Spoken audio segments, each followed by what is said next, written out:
I just wanna say, hey guys, how's it going? Cause things are kind of weird. This 20-year-old chick cursed me last night, and wait a minute, am I muted? This girl that I don't know from Latin somewhere, cursed me last night. And because of the laws of magic, because I believe in magic, I had to go out late and get some donuts.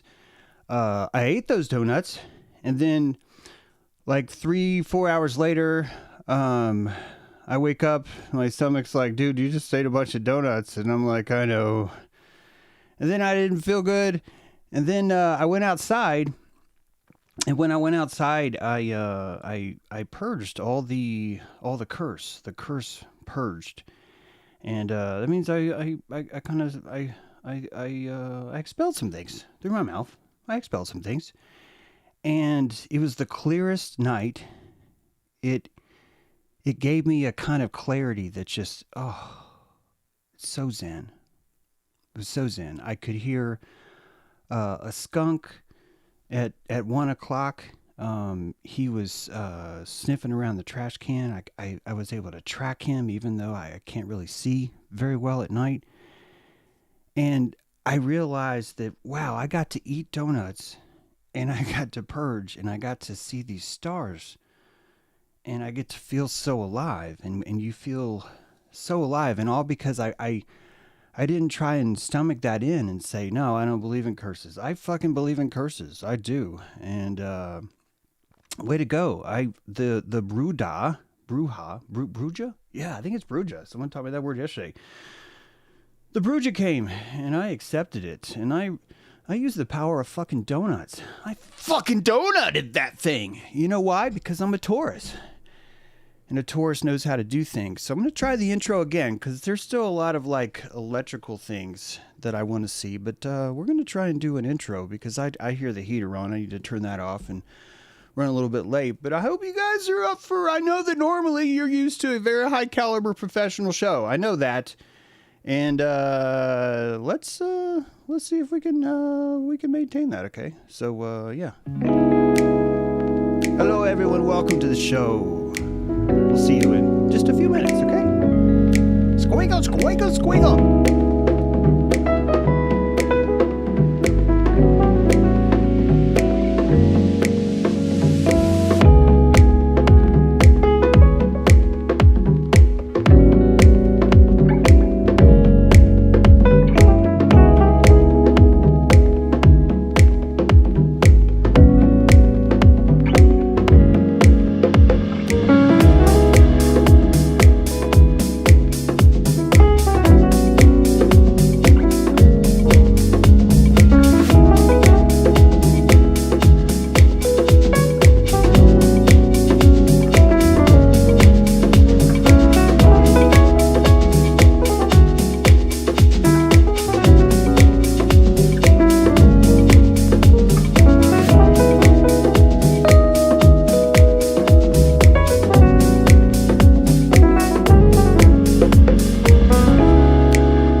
day out there. Wonderful things are happening. I hope things are happening wonderful for you. Appreciate the weird jump start there, but yeah, let's do it. MAGA have had their fucking ass kicked last night, like really bad. So bad that I don't think that you could have actually lost worse. If you don't know what I mean, there's this thing called elections. I don't actually know if they're real. I'm not gonna lie. I don't think they're real, but I don't want to be like taken away from the mythology. Does this make sense? And I do believe that mythology really guides our world more than anything else. And, you know, that kind of means it's actually even more important than what reality is. And, man, I wish I could tell you about reality. Every time I do, though, someone interprets it to mean I don't think chemtrails are real. And it's just a kick in the gut. It's a kick in the gut, I tell you. I know chemtrails. I went to college with chemtrails. I dated chemtrails' daughter for a while. I've been at their family. I've been to Thanksgiving. I once had fucking chemtrails as a Secret Santa. One of my first jobs. Yeah, I don't like to talk about it. So I know chemtrails. And you, sir, you were no chemtrail. Got a comment yesterday. I got kind of pissy about it. It wasn't right.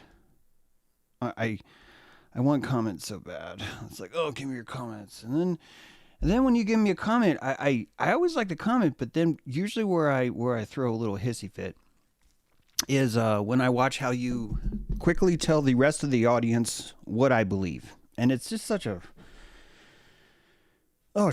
pain in the ass, because you're just like, oh my God, really?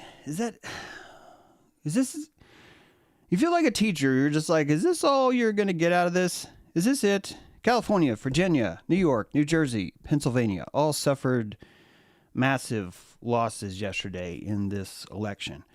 Not just losses in a few governor races, a couple of quote unquote Supreme Court seats, like the New York actually has their own Supreme Court. Anyway, it's like different court seats and different governorships, things like that, but also districting. Prop 50, I believe, out of California passed, which gave Democrats a bunch more seats. I don't think you could have lost more, honestly. I really don't think that you could have lost more. And it's kind of beautiful. I'm not going to lie. It kind of made me happy. It gave me hope, honestly. It gave me hope. And it gave me hope because I've been watching the hyena freak out over SNAP benefits. And it's not actually, I think that it's easy to come down and say this is a faulty program and it shouldn't be here. But I didn't see that. I just saw revenge porn. I just saw a bunch of people that are like, I want fucking revenge. That's all I want. I want revenge. And this has been politics for a long time. It's part of why I probably just had to tell myself this stuff isn't real, you know? It's probably why. Do you guys wear sweatpants? I'm really trying to bring these back. Like, when I was a kid, holy fuck, these things would power me up. I'd be like, is that a sweatband? And my mom would be like, yeah. I'd be like, can I have this? And she's like, yeah. And I'd fucking put it on. I'd be like, I gotta go ride my bike. I gotta go do something fast. I've got a sweatband. And we're all just like, hey, you better fucking stay in your lane. And I don't think you could even, I think people are too afraid of sweatbands. I think they're just like, well, fuck. People are going to make fun of me for roller skating. Probably not be able to pull out a sweatband. I mean, you can't fucking do that. And this kind of revenge porn has really been what's been driving politics, wouldn't you say?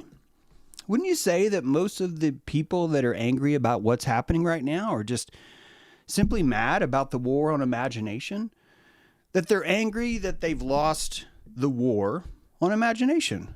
What do you think about that? I wear sweatbands. They feel nice. Of course they do, Ginger. They're fucking great. They're bracers of defense. Ching, ching, ching, ching, ching. And a lot of you guys are like, well, fuck, man, Wonder Woman ruined that. She turned into, it's like Jamie Summers, man. She took over the name Jamie, right? Guys, you got to fucking keep up. And the fact that people are whining so much about the new New York mayor, first of all, it's New York. This dream of let's fucking hire someone that's like not corrupt, that is hilarious, all right? And strippers love you. They deep down, they're looking for a pretty woman. They're that movie. They're waiting for you to come in to the factory, the stripping factory, because that's where you work. You're a stripper working at the factory in New York. And you're there and you're like, oh, see, sweatband. See, I just used the sweatband in the freaking narrative. Hit like, hit subscribe. But it's like you're in the factory and you're just like, and you're probably chewing gum. And you've probably placed a glove on some kind of bottle and watched it run down the assembly line. Yeah, it's a strip factory and they have bottles. You fucking do the math. You have visual ability. You can go there. The gutter is your place too, ladies and gentlemen. But these bottles are there and the stripper's there and New York. And she's just like, we could just have someone that's not corrupt. And this white, crispy ass Muslim, brown dude, funny enough. In the white, crispiest uniform, Richard Gere his ass off, right? He's like, I'm a socialist. People call me communist, but I smile all the time. I walk 30,000 steps a day. Yo! And people are like, we have to kill him! That motherfucker's wearing sweatpants! We gotta fucking kill him! And this is basically what it's like to be in New York. Meanwhile, the stripper's like, love lift us up onto the pole where the eagles cry on the mountain high. And you got nowhere else to go, says New York. I got nowhere else to go. And it's raining. You guys can't leave. You know why? Because you're addicted to the fucking culture. You'll never fucking leave. You'll never leave. You will take Cuomo. You will take it. You'll be like, dude, if that's okay, I just want to stay. I don't want to go to Kansas. Don't make me move to Florida. Oh my God, don't make me move to Florida. It's a lot of that. So New York is a prison. It's a cultural prison. It's a cultural prison where people are woken up limbically. Bam! And they explode. And their head explodes. They're fucking broccoli heads. And they're walking around just like, I am happy. And MAGA's pissed. Oh my God, they're so pissed. They're so pissed. And you end up with this kind of a Turing test. Turning point? Or is it Turing point, ladies and gentlemen? You heard the math. I remove the N, and the N will be placed back in the word nickel later. See if you can keep track. See if you can stay along. See if I can't even use my words right, but see if you can ignore me if I just pretend like I just finished the sentence. Look at this. Wait. Oh, jeez. Hang on a second. I got to do this. I just got to go over here. Oh, got to click the present thing and double click this and hit recapture. Welcome one, yeah, because I'm singing time has stopped and nobody knows it's such a great trick. I told you I believed in magic, yeah, donuts are the magic. They stop the bruja from getting inside and being digested like an adjuvant virus. Oh, Kyrus, oh, Cyrus is the virus that takes us all, yeah, baby. Do you think this meme's accurate? It says, what is it? I wasn't muted, right? Did you guys hear my freeform rap? Was there music there? Was there music? I don't know what's going on. Do you guys think this is accurate? Here you got MAGA. It's Abraham. And he's about to sacrifice immigrants for his blood libel because MAGA's the one of the parties of revenge. The immigrant is looking directly at MAGA's phallus, and he's like, you have a tiny penis. I don't know about this. Meanwhile, believe it or not, the freaking Groypers come in. The Groypers come in. And they offer Israel as a replacement. Do you understand that? That's what they did. That's what they did. Some of you are like, what's a Groyper? James, what's a Groyper? And I was told I was old. So I may not know this, but 676767776, that's my backward curse, first of all. Second of all, Groyper is basically a Nazi without balls. I'm sorry, but it's true. It's true. A Groyper is someone who probably a closeted homosexual. You guys think I'm actually trying to like take someone down too. I'm not taking down Nick Fuentes. I'm just telling you what a Groyper is. A Groyper is someone who's probably a closeted homosexual, but feels white disenfranchisement. And the white disenfranchisement allows them to fetishize people like Hitler because it allows them to kind of laugh with each other. It's a form of communion. It's an irreverence communion is how it works. Do you understand? It's an irreverence communion. And the irreverence communion is how you build a party. You're going to build a party off of irreverence communitato. If you can find someone to hate collectively, whether it be immigrants or the Jews, you've got yourself a bar. You've got yourself a watering hole where people will gather. So a Groyper is the natural inclination. The Groypers will tell you that they were weaponized by the left. And this is why I'm saying Groypers are just Nazis without balls, because they have to be inseminated by libs. They have to. That's how it works. And this insemination, it's not a typical top and bottom, male, female kind of insemination. It requires the left to make fun of them. And the making fun of them enables them to find and scrape together a rebel force to defend their feelings of disenfranchisement. The left is helping the right. The left has collected this pile, and the skin cells have all been decoupled, and the decoupled skin cells, when they're gathered into a pile, they form a plasmatic group called Groypers. That's all. It just forms a group.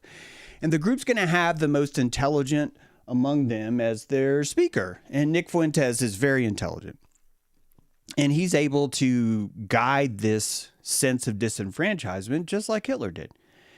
And this disenfranchisement is one of the things that Hitler kind of lost on. I know, I'm sorry for repeating this, but one of the big things that guy lost on was his belief in his own cause. He believed that these guys did have balls. He believed that. And ultimately, he was trying to parade a bunch of virgin cattle to like pick up guns and do things. Over 90% of the weapons that were gathered at Gettysburg were still loaded. And over half of those that were still loaded had only been fired once. The Battle of the Kegs was a battle over the Delaware River. I'm almost positive. I think I told you guys once it was the Potomac. Then I looked it up and it turns out it was the Delaware. Someone let me know, but it was a battle that instigated the Revolutionary War. And the only way that either side, who was playing the exact same music, Yankee Doodle Dandy, the exact same tune, they had different words. One was a pro-King George. The other was an anti-King George song. And that both these songs were played on both sides of the river, but nobody wanted to fight. And that the only thing that actually started any kind of violence was floating gunpowder-filled barrels packed with gunpowder down the river, and shooting them from the shore, causing an explosion and trying to instigate a war. Couple this with Gettysburg, which is considered the most violent, the most bloodiest, I should say, battle of the Civil War. You see that the real history is that no one there wanted to actually fight, that no one in this place actually believed in, we have to kill people for this revolution. And I think in a lot of ways, that's actually all ICE is. A war is always easy to start because people tend to have a lot of pent-up anger, and the revenge allows them to exercise their blood libel. Do you understand why this is so important? That the blood libel inside of Abraham would have to be there in order for him to initiate obedience. The blood libel of Abraham is would have to be that he suffered so much tension and trauma that he actually has a desire to kill something to feel better. And as I brought up before, this is a Turing test. It's actually not about groypers. It's just interesting that it's in the field right now, that this is a Turing test. This is God's Turing test for man. And God's Turing test for man was actually looking for the answer no. He was looking for an opportunity for Abraham to say no.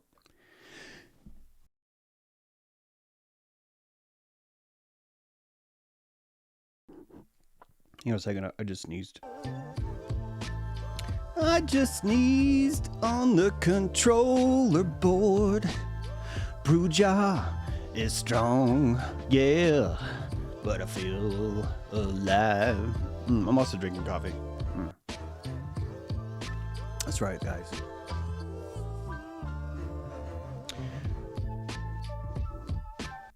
So the Turing test. The Turing test is more about the sentience of man.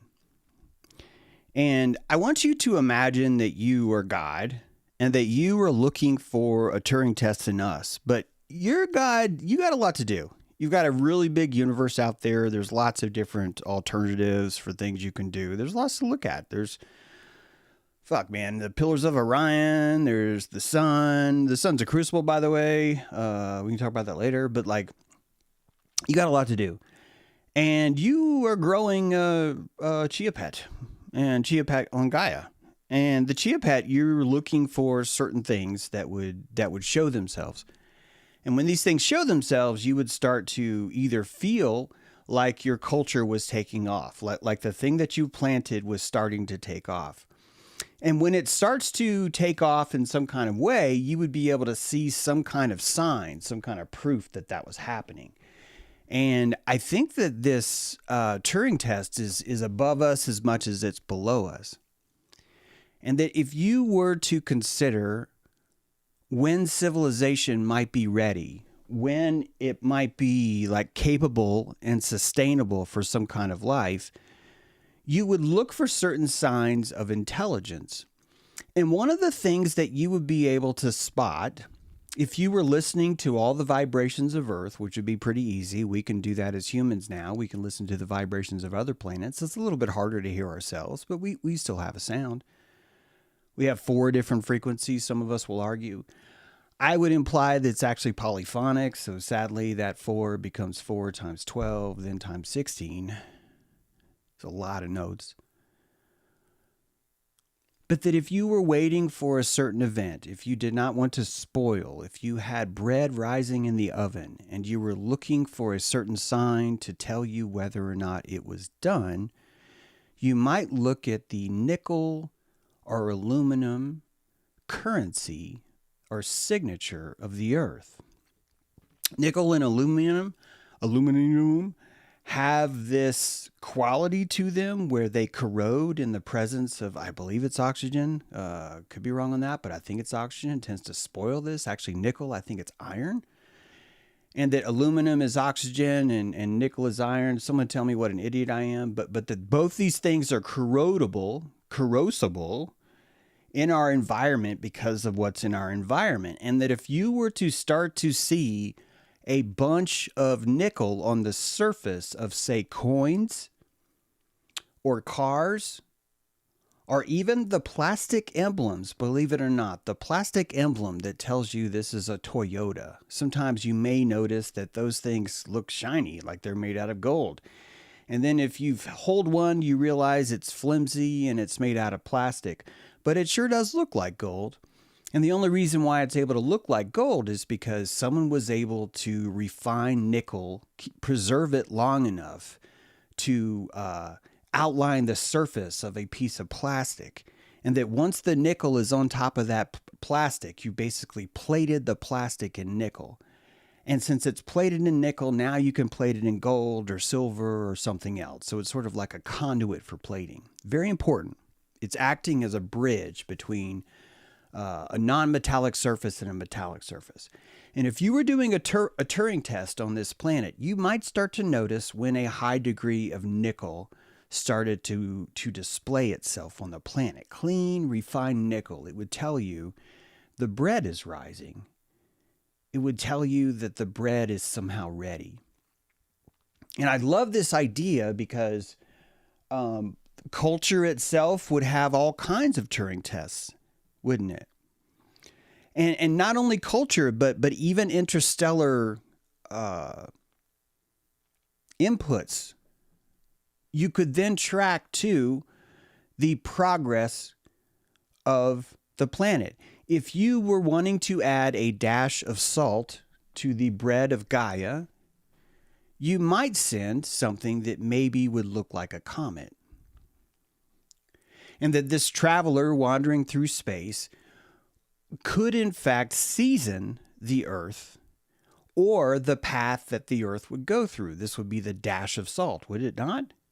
If you were to disperse a ton of particles in a dust-like field across space, all this is pretending space is 3D. I've never been there, so technically I can't verify that for you guys. But you could place a mist, knowing that the Earth would fall through that mist.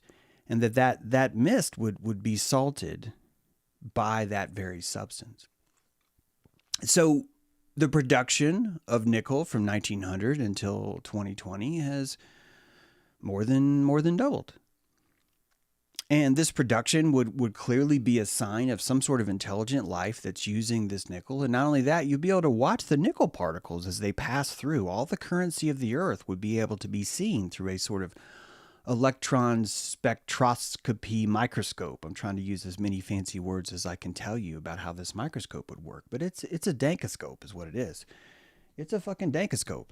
And this dankoscope would be able to give an MRI of Gaia and where all the nickel is, just like where all the silicon is. She'd also be able to track where the mycelium fiber optic network is, where the copper network is. It would notice that a bunch of string beings rolled out copper, that they chewed it up and they turned it into a tube, and they rolled this tube and they ran it under the ocean, and they connected everyone on a piece of copper, sometimes fiber optic, and that these cables somehow formed a fiber optic network, much like the corpus callosum, much like Europe would be the right brain, and America would be the left. And that the channels that you see underneath the ocean are simply the Osiris hallucination that we talk about here a lot. But we just gotta go through the chemtrail thing first, because now it's being confused again. But that this train of communication between the two lobes, the corpus callosum, would basically be the fiber optic cables that are underneath the water. It's the same thing. As we said before, you're looking at a holographic map of you in real time, and you have a mouse that's zoomed in, and you have an optical zoom that is zoomed way out. And the further out you zoom in the world, the more the world looks like mythology. It kind of condenses into platelets, but these platelets are archetypal ideas, and the archetypal ideas form a continent. And once you notice that mythology is there, you really, I think, have the best kind of vision. You're looking into two worlds at once. And so what I see right now is a lot of mythology with Atlas 3i. In the past, I would try and do a show where I'd be like, let's talk about Atlas 3i, and I'd try and impress you by how all the things that I knew about it, all the features, its size. I would tell you it's the size of Tokyo. I would tell you that it's unique in this way or unique in that way. And I don't want to ruin the latent space. I really want you to have the power to ionize this thing, to turn it into whatever plasma that you need it to be. I do want to tell you, though, that it's pouring a lot of nickel into the sun. That the comet isn't leaving a tail of nickel, although some comets don't actually have a tail that follows them, but many do. And that this thing is actually pouring nickel directly into the sun. And the nickel is clean. It's the cleanest nickel you could find. It would be very difficult for us on Earth to process this much nickel and keep it separate from the iron, as I crudely tried to explain before. So you have this blue Kachina. You have this mythological light that every one of our cells is able to hallucinate, whether you're in Japan, whether you're here, whether you're in Latina, wherever you are, you can picture this thing and have words for it, and all of us are focusing on the same hallucination, and that hallucination is pouring nickel into the sun. And by pouring nickel into the sun, it's spicing up the sun, and it's allowing the sun to maybe do something with all the nickel on the earth. I don't know. I just think it's really interesting. It's Project Bluebeam, isn't it? Like, it kind of looks like that.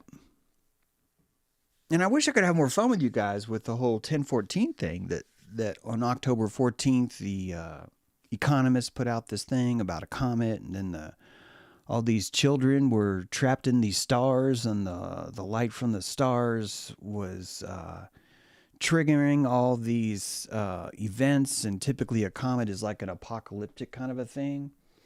And by the way, nickel's named after this demon of Saint Nick, that this guy would come in and ruin the copper, the dudes that would dig it out of the ground. So you've got this Saint Nick, which is almost always dropping some sort of seed down your chimney.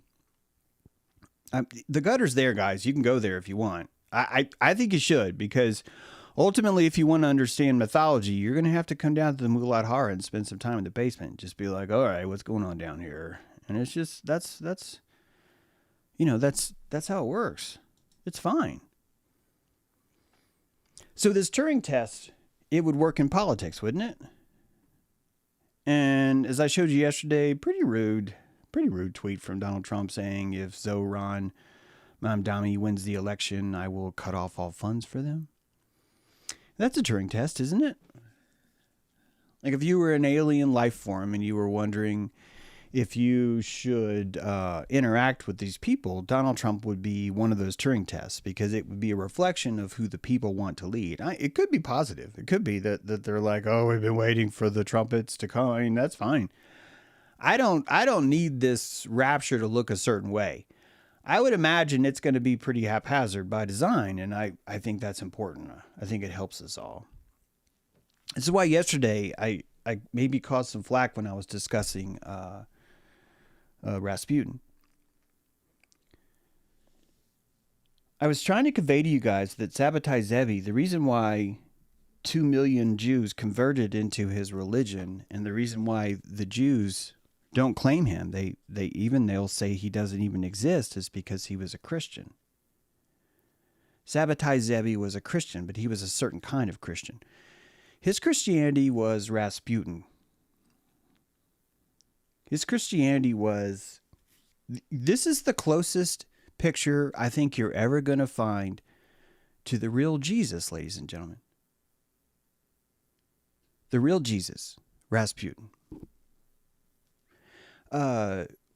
Could Rasputin heal the sick? Yes. Could he take away your sins? Yes. Was he intense? Did he shine the light of God? Yes. Could he look into your soul? Yes. Could he see all of your demons and exorcise you? Yes. Dude had fucking knee. Knee, N-I.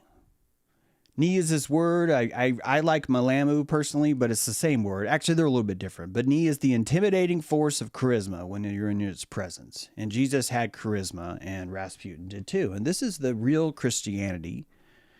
This would be the Christianity that you really had to fucking be careful around.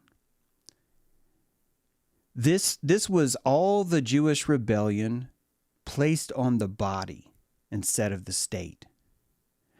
That the rebellious Jews internalized their hatred of the state at the time, because keep in mind, these were the rebels of Rome, and that turned it on themselves. And the same intensity, the same addiction, the same trauma addiction flew into this kind of religion, which was fueled by abstinence. Rasputin practiced abstinence, whether it be water, food, sex. He also practiced the opposite. Like Zebi, he believed in moving himself through doors. That the doors that he saw were important enough to breach. This is an ancient Egyptian tradition, believe it or not. The false doors of Egypt are something you could Google and see. It's a lot of decorative portals that are made out of stone. You can't walk through them physically, but your mind can see. And when your mind's seeing these things, especially in a place where we don't have enough fiber optic cable connecting the two continents, connecting the two lobes, that you end up with a lot of rumors of what's overseas. You end up with a lot of speculation of dogmen, when really someone was trying to explain to you that it's outlaws that live over there. And outlaws is Canis lupus, the same word for dog. And if you never heard this shit and you're Alex Jones back in the 14th century, you're going to write down dogmen. And if you're living in the 20th century and you hear me spoil that beautiful mythology, you're going to unsubscribe from me because I ruined that for you. And that this is really the more accurate version of what reality is like. And that reality was so scary that when Jesus was around, that shit had to go. And 200, 300, 400 years later, you start to see a conglomeration, a collapse of Christianity. And Paul was the leader in that. He's the one that said, this is not going to work because we need something that ties into an ethnocentric state. We need to exist in Rome. And to exist in Rome, we need a kind of peaceful followers. We need sheep. And what Paul really brought to you was the invention of Christianity as a sheep. It was the worshiping of the lamb instead of the tapping in of those feelings, the self-persecution, just like in the fatherland, just like in Germany. You're getting off, you're seeing God by alchemizing yourself. One of you inserts the idea that maybe we don't have to suffer. Or that maybe our suffering could become more of like a fetish for the victimology. That we could remove the sadism from early Jesus and just focus on the masochism of it all. And when this kind of breach happens, when the Paulians become masochists, they turn the other cheek. And when you become a victim, when you lean into the sacrificial land, your blood becomes clean, becomes innocent. And when you give innocent blood by choice, the Jews are going to love that shit. That's exactly what they want. The two create each other. The two sides of the same ritual have met and they have agreement. Her name was Tracy. His name was Rob. Tracy loved Rob. Rob loved Tracy. It was in 8th grade. I was carrying an alto saxophone. Thank God I didn't play tenor. It was a lot heavier. And I would drag this saxophone 1.25 miles home and 1.25 miles back.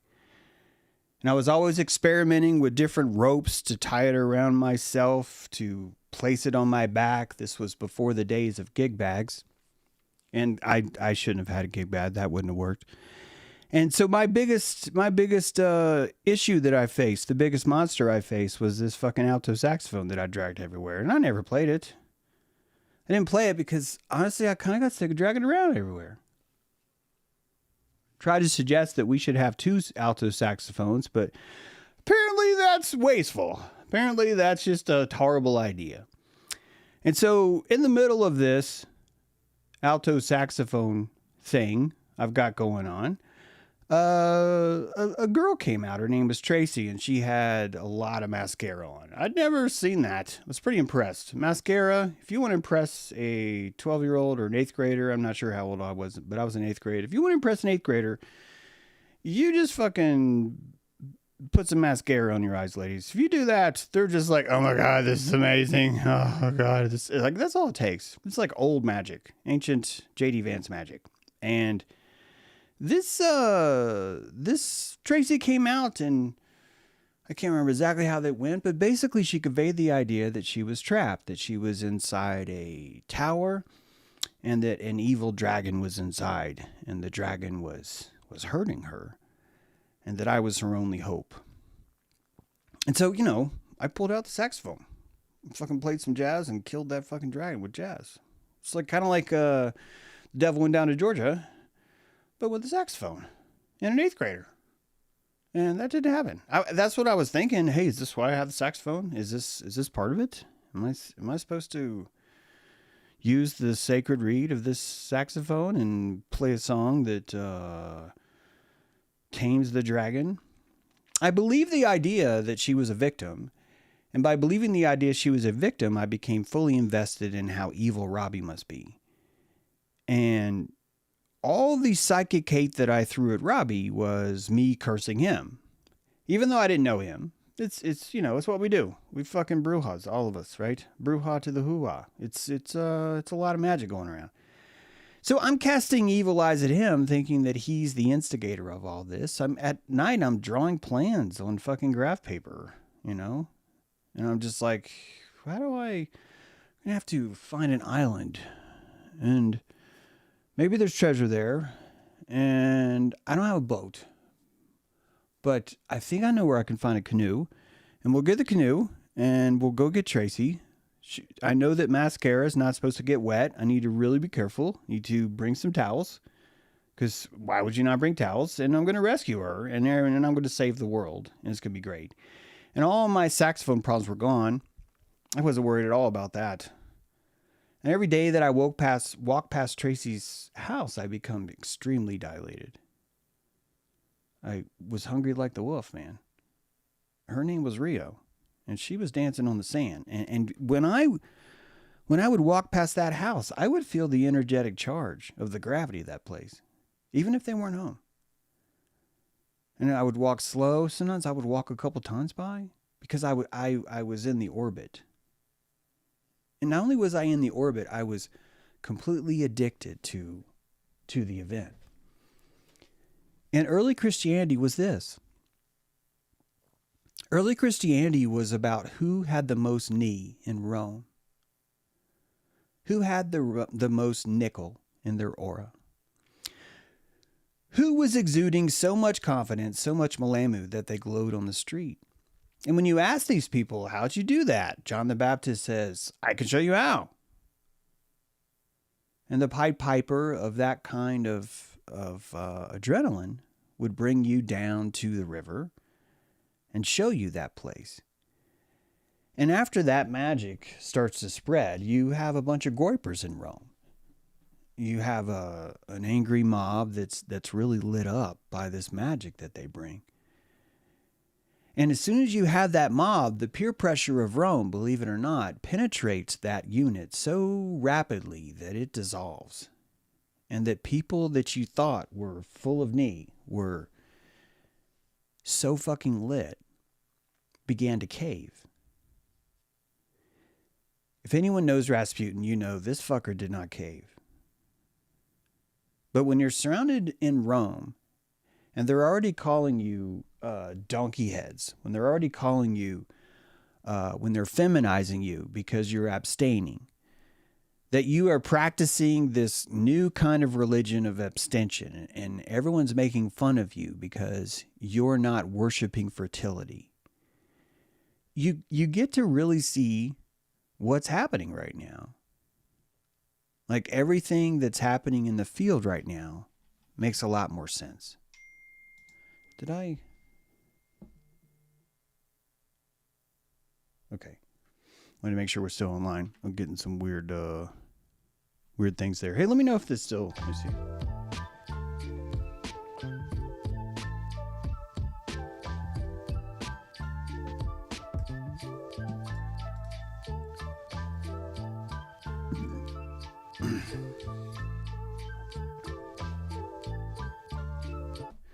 So if you end up with this Turing test and you're trying to see if a civilization is ready, you would maybe first start to notice the evaporated adrenaline in the air. Like I told you, it's a pretty amazing microscope you have.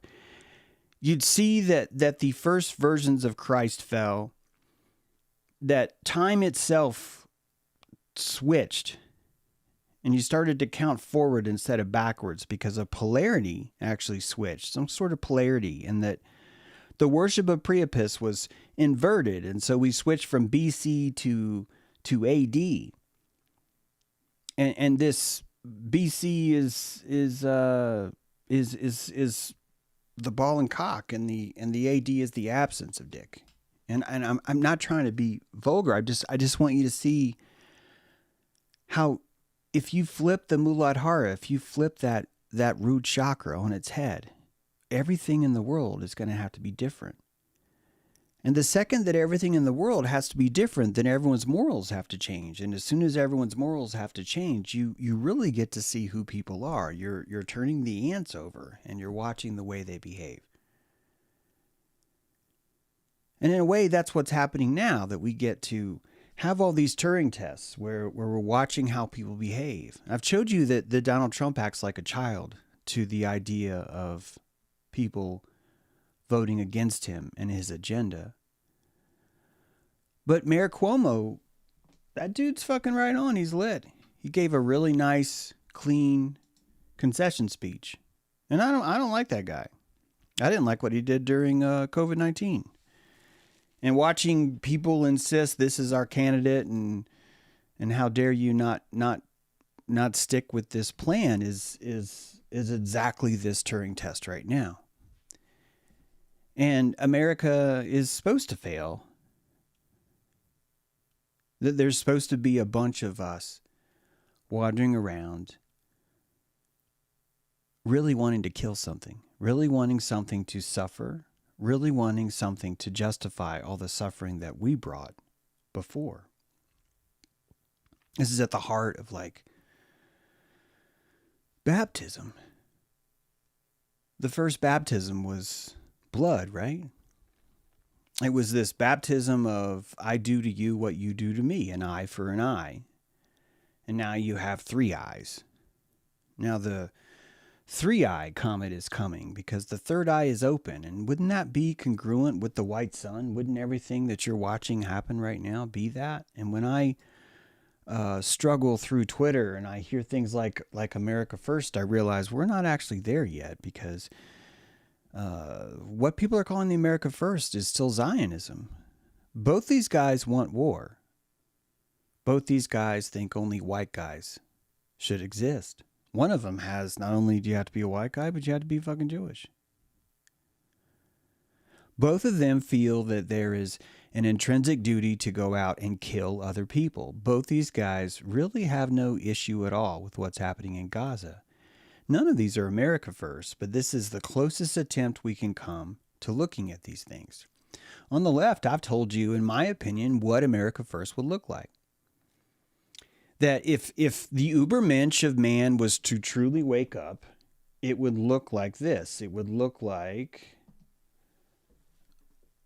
abolishing of the IRS. Why? Because if you were enough of an Ubermensch, you would not be able to be satisfied with the slavery of having the only precious resource that you have is time. And when you are being taxed for your time, i.e. your income, you are living in a kind of slavery. And that slavery is something that you want until you start to bitch against it.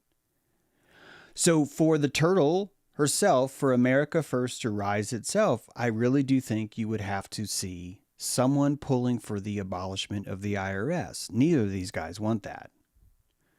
Nick wants to keep invading South America. Why? Because there's colored people there.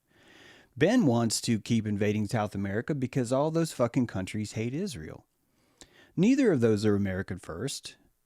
The Republicans never had an ownership over this word. If you look up America First, it actually has an interesting history where it's been fought over tooth and nail by both parties, trying to claim ownership of something that neither of them really have the balls to truly just say. And that abolishing the IRS would be that. It's not an insane idea that a consumption tax would change this slavery into something else. It would be the price you pay to have an economy that you can sue people and have civil litigation and laws and things like that. So in a way, you could reason that a consumption tax would be an insurance tax, an insurance for justice. So a collective socialized insurance of justice. And if you don't have that in a government entity, you're probably going to end up paying that communally or locally, whether it be at your co-op through dues or something else. You're going to have some kind of arbitrary third party that you're going to want representing something so that you can have transactions without having to pull a knife out and just kill the other guy because he stole from you, or have him kill you because you stole from him. So abolishing the IRS would be right there. That would be the first Turing test. The second Turing test, I think, easily would be the ending of civil asset forfeiture. I hope this doesn't bore you guys, but civil asset forfeiture is really fucked up. If I drive from here to Oregon and I have $10,000 in cash, if anyone catches that cash and they work for the government, they get to keep it. I don't just mean they get to take it. They get to keep it. I can fight them in court, and they will purposely drag that out and have an estimated cost of trying to double that fee in order to keep that money. And about 75% of all civil asset forfeiture is lost. It's forever lost. And it's built into the law. It's built into the law that all the petrodollars that you insist that are free, that protect you from being swallowed by the machine, that's actually their money. And if you're carrying too much of it, they get to take it from you. I don't think that you could have America First under civil asset forfeiture. I don't think it's possible. A third Turing test for that would be states' rights. The idea that a state could trump the federal government, the idea that the Articles of Confederation would be there, that you could be able to tell the federal government, I don't like this law. It's going to be fucked up. The Confederacy will have many parts of it that will want to embrace white supremacy, white nationalism, and the people that live there will definitely want to move, and that the moving of that migration would be the vote that would end or build a new city capable of sustaining whatever creature is here. If that creature has to be nationalist, if that creature has to be racist, then maybe nature's telling them something. And maybe allowing that to be exposed in the light of day, because as I brought up before, I don't think groypers actually have balls, because if they would, they'd be saying these very simple things that are above: abolish the IRS, end civil asset forfeiture, return to states' rights, and start to instill some constitutional ethics. If we're going to kill foreigners who we think are a threat to our country, we would be required to kill domestics that are a threat to our country. I don't believe in the death penalty, but I know enough people do. And if those people believe that we can go out and just kill people for being in a fishing boat, then they should also believe that we should be able to kill public officials. And that their execution would be met with the same, if not more, of a sense of justice. And we don't have that because America First, the people like Whence, are too afraid to say shit like that. They'd rather just say, we need everyone to be white person. The Turing test has failed. It's failed miserably. And I think ultimately the only thing that's going to allow America First to truly evolve is a one world government. A snakes and hair that is above all of us, that's controlling all of these races, that's controlling all the groypers and all the non-groypers, all the softies, all the hardies, all the libbies, all the tribbies and the rebbies and the coobies and all this stuff. And that each of them are going to want their ethno-state, and each of them is going to have a wartime setup. And each of them gets to pick a red chief of war. And when that state is in war, that's what it's going to look like. And that each of us would need to be healthy by being able to defend ourselves. This would be the only way you'd be able to get to states' rights. And the only way you'd be able to get that is if you had a constitutional ethic in place that anyone who tried to deploy federal troops on domestic territory would be committing treason and would therefore have to suffer capital punishment. But we're too afraid to say that. I've just now threatened the president. I am now capable of being placed in Homeland Security hands simply for suggesting this change in law. So you get why groypers don't have the balls to say shit like this. You get why they don't. I don't like saying it. Why? Because I'm not going to fall for Hitler. I'm not going to fall for the idea that if I get enough of you guys to thumbs up that idea, that you're going to be there when the chips go down. It's no offense, but this is how soft we are. We're red heifers. We're red heifers looking for someone like Tate, looking for someone who's going to front, like Fuentes, who's going to step in and say, we're strong, we're not afraid, and then fucking wimp out when you notice that there's a brown guy running for mayor. When you wimp out, when Trump's telling you to vote for Cuomo, fucking Cuomo, and that you're told that you're rejecting the America First if you don't vote for the same guy that was already there. This is stupid. This is retarded. And it's honestly a masochism. The Christianity that Nick Fuentes follows is Paulian. It's that idea that we love to be soft because we have enough numbers, that we are safe in our numbers, that we will win simply because we have enough people throwing the word nigger around or saying that we love the word Hitler. And that there's power in there because you're starting to own your language, you're starting to dig in. But until you start to say words like this, you might as well just be Candace Owens. You might as well just be someone who's just saying whatever's necessary to say at the time. This is why I don't go into politics, because this is mostly what I've seen. And the Turing is positive. That as late as 1701, we were still protesting against white slavery. That the idea of being inscripted, of being clubbed at a bar and put on a boat and waking up the next day and noticing for the next 8 months of your life you're now working for this guy is not actually different than what we have now. That you yourself, in order to survive, you'd have to prove your masculinity by going out and getting a job, and that job's going to involve you probably drinking enough to where you're stupid enough to show up the next day and just fucking do it. So you're still inscribed. You're still the Billy Budd suffering from inscription. The only thing that's changed is your noose is silk. Like, we're fucking walking around wearing ties, aren't we? Aren't we walking around wearing ties? Do you realize in the jungle, if you were like in a free-form fight, like to the death with someone, the very last fucking thing you would want is to have a rope tied around your neck that has a slip knot already caught in it, and that any predator can grab one of those slots and choke you out with it instantly, and we call that just their standard uniform. This violates every form of feng shui that exists. It violates every form of what it would be like to sit in a place of power, to be dressed in a state of power, all those things, right? Right? So the slavery is more important than we think. It's a more crucial part of our life, I guess, that we should say. So the Turing test of now is, I think it's positive, but I think we have a long way to go. I think it's great that we're starting to look at the Robbie in this relationship. See,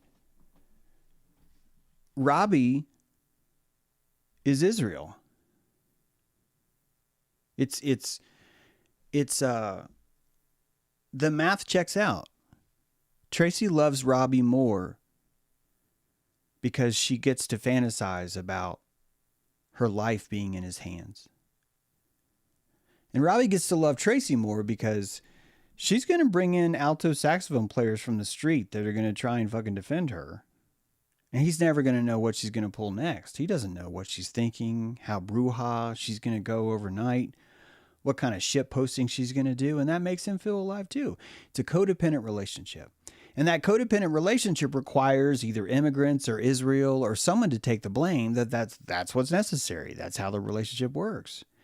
And that most of us are not really capable, I'm just saying, collectively across the way, if you look at how intelligent people are, and voting would be the perfect Turing test to understand how intelligent people are, even if they vote, you would start to see how deep someone is capable of thinking about something, how deep it is. And this is the part that I don't do so well because I get upset because it feels like I'm being misinterpreted, and I am being misinterpreted, and it just feels powerless because even though I can explain it, even though some of you may even call me poetic, I can't seem to convey this idea, and all you can hear is things like, well, you said that chemtrails aren't real. And I have to allow you to interpret me that way. It's absolutely necessary. Like, it would have to be that way. But it's actually not how I feel. It's just not. Someone made a great comment yesterday. They tried to call it in, but they had it all packaged in under someone's name. I think it was Sabrina, forgive me.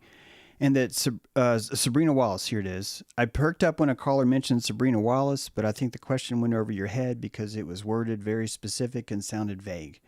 I'm also very curious to hear your takes on the things she is putting out there. So we have the biodigital convergence, digital ID, social credit, CBDC, telehealthcare, smart cities, 6G, 7G, nano smart dust sensors in and on everything connected, all life into the Internet of Everything as nodes on a network. It's a very big topic. And I feel like I just got through talking about that. But because it doesn't have this sort of objectivity, it's going to be heard as, I know you don't believe in chemtrails. And first of all, I don't need you to get me. I don't think I'm even going to help you, honestly. I think that if anyone would find my philosophy interesting, it would be those who are actually trying to break free of the slavery of objectivity, of having a model of reality where you know everyone else is going to agree. That's what I mean. And that in order for you to feel like your cosmology matches up, you need to make sure that everyone else in the room agrees. And this makes sense because it's taxing to be around someone that has a different cosmology than you because you're going to conflict a lot. So I get why it's expensive to hear me say this, but I don't think reality is as set in stone as we think it is. I understand how important it is for us collectively to believe that there's one objective reality, and when you sign off out of this world, the world will look and feel exactly the same as before you signed on, and that this is all to it. And if you had a world like this, you would need to create some sort of static objectivity where every single thing is on board. And one of those things you would want to be on board about is your concern about boundaries. And you would find someone like Sabrina Wallace very attractive in that way, because she would give you an objectivity where if everyone would believe this same thing, that we're being overpowered by a machine that's eating us and every single thing we're doing is going to be subjected to this machine core that's so deeply invisible, it's so small that it's in your nano architecture. And because it's so small in your nano architecture, Sabrina's not able to prove that to you. And because she's not able to prove that to you, it keeps this idea in latent space. And that latent space is exactly what Robbie and Tracy would need to feel more alive than they've ever felt before. And I want you to feel alive, which is why I don't want to spoil this for you. I believe that you render your own reality. If you don't want to believe that, it's not going to help to hear me. Nor is it going to help to ask me to help co-opt for you what Sabrina believes. I'm not going to be able to do that. I saw some of her tweets, and I don't see anything specific there. All I see is this technology is so small, none of you can see it. I know it's there, but I know you don't know it's there because it's not. It's nanotechnology. And because it's nanotechnology, none of us are going to be able to track it or know it, but here's what it is, and here's how brutally dangerous it is. And this sounds like we need to chase immigrants. This sounds like there are immigrants on the street. They're going to rape your fucking babies, and you can't see them. We can't find them. But if you give me enough tax dollars, I'm going to fucking find this. Is Sabrina looking for your tax dollars? Probably not. I think she just wants to stay alive, just like me. I think she wants to find people that will co-create the reality with her, and she's had a lot of success with that. And this is what we're supposed to do here. We're supposed to embrace these things. So I don't want to ruin this for you. I personally believe that reality is not... I think if we were to see what reality truly was, I think we'd be disappointed because it would be something that doesn't have enough hard-edged shapes for us to grip hold of. I'd sort of suggest that the closest thing you could imagine is if you were a piece of glitter inside a snow globe full of syrup, and that you really can't see anything. You really don't know where the sides are. You don't know if it's flotsam or jetsam. You're having a really difficult time with your cochlea, even trying to find a stability, because you can't tell if the globe is moving, or if just the liquid inside the globe is moving, or if the liquid is swirling one way and the globe's turning the other way, and you just don't know. And because you don't know, you're living in pure CIA Black Magicville, pure latent space. And in that space, all creation is there. Every possibility is there. And this is such a freedom to think about this space and to visit this space. And all of us want this space. I don't want to ruin Atlas for you. I don't want to ruin what that means. I don't want to spoil it. I don't even want to suggest I have the power to ruin it. It's just I'm not here to say, you need to collapse your quantum and agree with this reality. I think that's what fascism is. It's that. And the white disenfranchisement you see are people that are not able to fantasize the way they want because they're surrounded by people that are so terrified of them doing that they're going to pull out a fucking knife and call themselves groypers because they're saving America by killing your ability to imaginate. If you could tap into how much you imaginate, I think you'd start to see reality. It's cellular hallucination, co-optively communicated collectively, that all your cells tap into this. And that the sky that you see is actually not the sky you can see. The blue colors that you see in the sky, those receptors aren't even on your fovea. You're hallucinating them, and you're hallucinating a lot of things. I think you're probably hallucinating your equipment, even your eyes. The same way if you were to fire up a third-person shooter, you would see the back of your shooter's head, and your character would be right in front of you the whole time. And everywhere you go, that character would be there to remind you that you're a character in the stage, that if you didn't have a body, you wouldn't be able to imagine that you're an avatar living inside this world. So your body becomes so much more important because it's a cursor. It's a cursor showing you where you are in the world. And your resolution is determined by you, by your video card, by how well you can imaginate. And that's going to be based on overheating, and overheating would be stress, and stress would be fear. So if you are too afraid to render the scene at 60 frames per second, you're not. You're going to render it at 30. And when you render at 30, you're going to notice that the evil people are doing much better than you. You're going to call them evil first because they're doing better than you, but ultimately they're doing better than you because they're seeing the world at 60 frames per second and you're not. Do you know why? Because they're more comfortable with reality. They're more comfortable with this idea that your placebo is generating all these things. So how does that work with chemtrails? You believe that an overarching force is trying to attack your individuality. And so in order to believe that, you're going to need to place into your HUD all the necessary equipment you would need to constantly remind yourself as a post-it note. And that post-it note is the holodeck, and the holodeck would be chemtrails.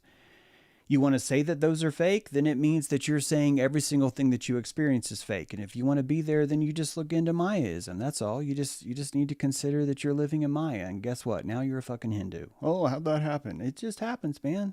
Let go. Embrace the Ganesh. Embrace it all. If you're not comfortable enough with Maya, then just keep telling yourself you're cellularly hallucinating. And one of the things you're hallucinating is everyone else's emotions. I noticed that when I slipped out of major fear mode, when it was in the truth movement, I stopped seeing chemtrails. I stopped fantasizing about this.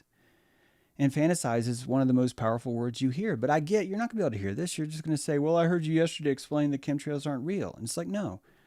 I told you how you render your reality. I told you what reality was itself.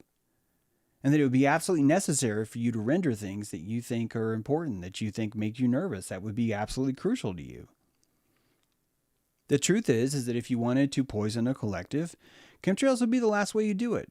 The truth is, if you wanted to inform a collective that they were being poisoned, chemtrails would be the first thing you do. So even Occam's razor, let's forget the whole thing that it's relative. I come down on this when it comes to chemtrails, that if chemtrails are in fact this objective reality, and I have this subjective reality, when I die they're still there, then I would even argue this, that this would be the stupidest, slowest way to poison people.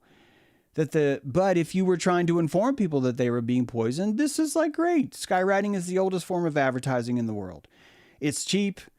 Everyone is reached by the central message, and all you would need is a few memes posted to stir this along. And you'd find someone that could neither prove whether chemtrails are real, and you'd have a pocket where people can gather. And one of those people would be Sabrina. And she would gather there because she's a beautiful human just like you. I don't know her, but I bet she is. I bet she's freaking fantastic and insightful and wise and all those things. And she's there collecting in that place, telling you chemtrails are real and nanotechnology is real and cryptocurrency is here to kill you. I'm here telling you that the petrodollar is the most evil thing in the world. It's literally monopoly money. And if you want to be America first, if you want to, or if you hate that word, if you just want to have self-respect, I think you should stop using monopoly money. I think you should develop your own form of currency that you and I can agree is worth something. And then we don't have a bank. And I can send money to you, you can send money to me, and the government doesn't even know. They don't even know what we just did. Why? Because I have the power of cryptography. You have the power of cryptography. And if each of us share the same white paper, we can exchange fucking value. But this is power, friends. This is power. And if you're Apollyon, you don't want fucking power. If you're Rasputin, you're like, fuck yeah, let's do this. But if you're Apollyon, you're like, I can't fucking do this. I hate CBDCs. And you're going to hate them. You're going to fucking hate them. And anytime you catch me walking by and I tell you, hey man, crypto just dropped, you could buy Bitcoin right now for what I could buy it for back in April. This is a good opportunity to be looking at this stuff. It terrifies you, and I'm an evil satanic overlord that's worshiping all these things because I'm telling you chemtrails aren't real because I'm trying to trick you so you'll be poisoned. And you might as well be Robbie and Tracy on the porch watching for me to walk by. And the problem is that I did that in 8th grade. It was a long time ago. I need more. I need more out of my reality. I need more out of my cosmology. And when I start to look at how the eyes work and how for 3 years even, like for 3 years of your life, you don't even have an immune system. I was tripping out on this yesterday that there's over 200 autoimmune diseases that have come up since the 1900s.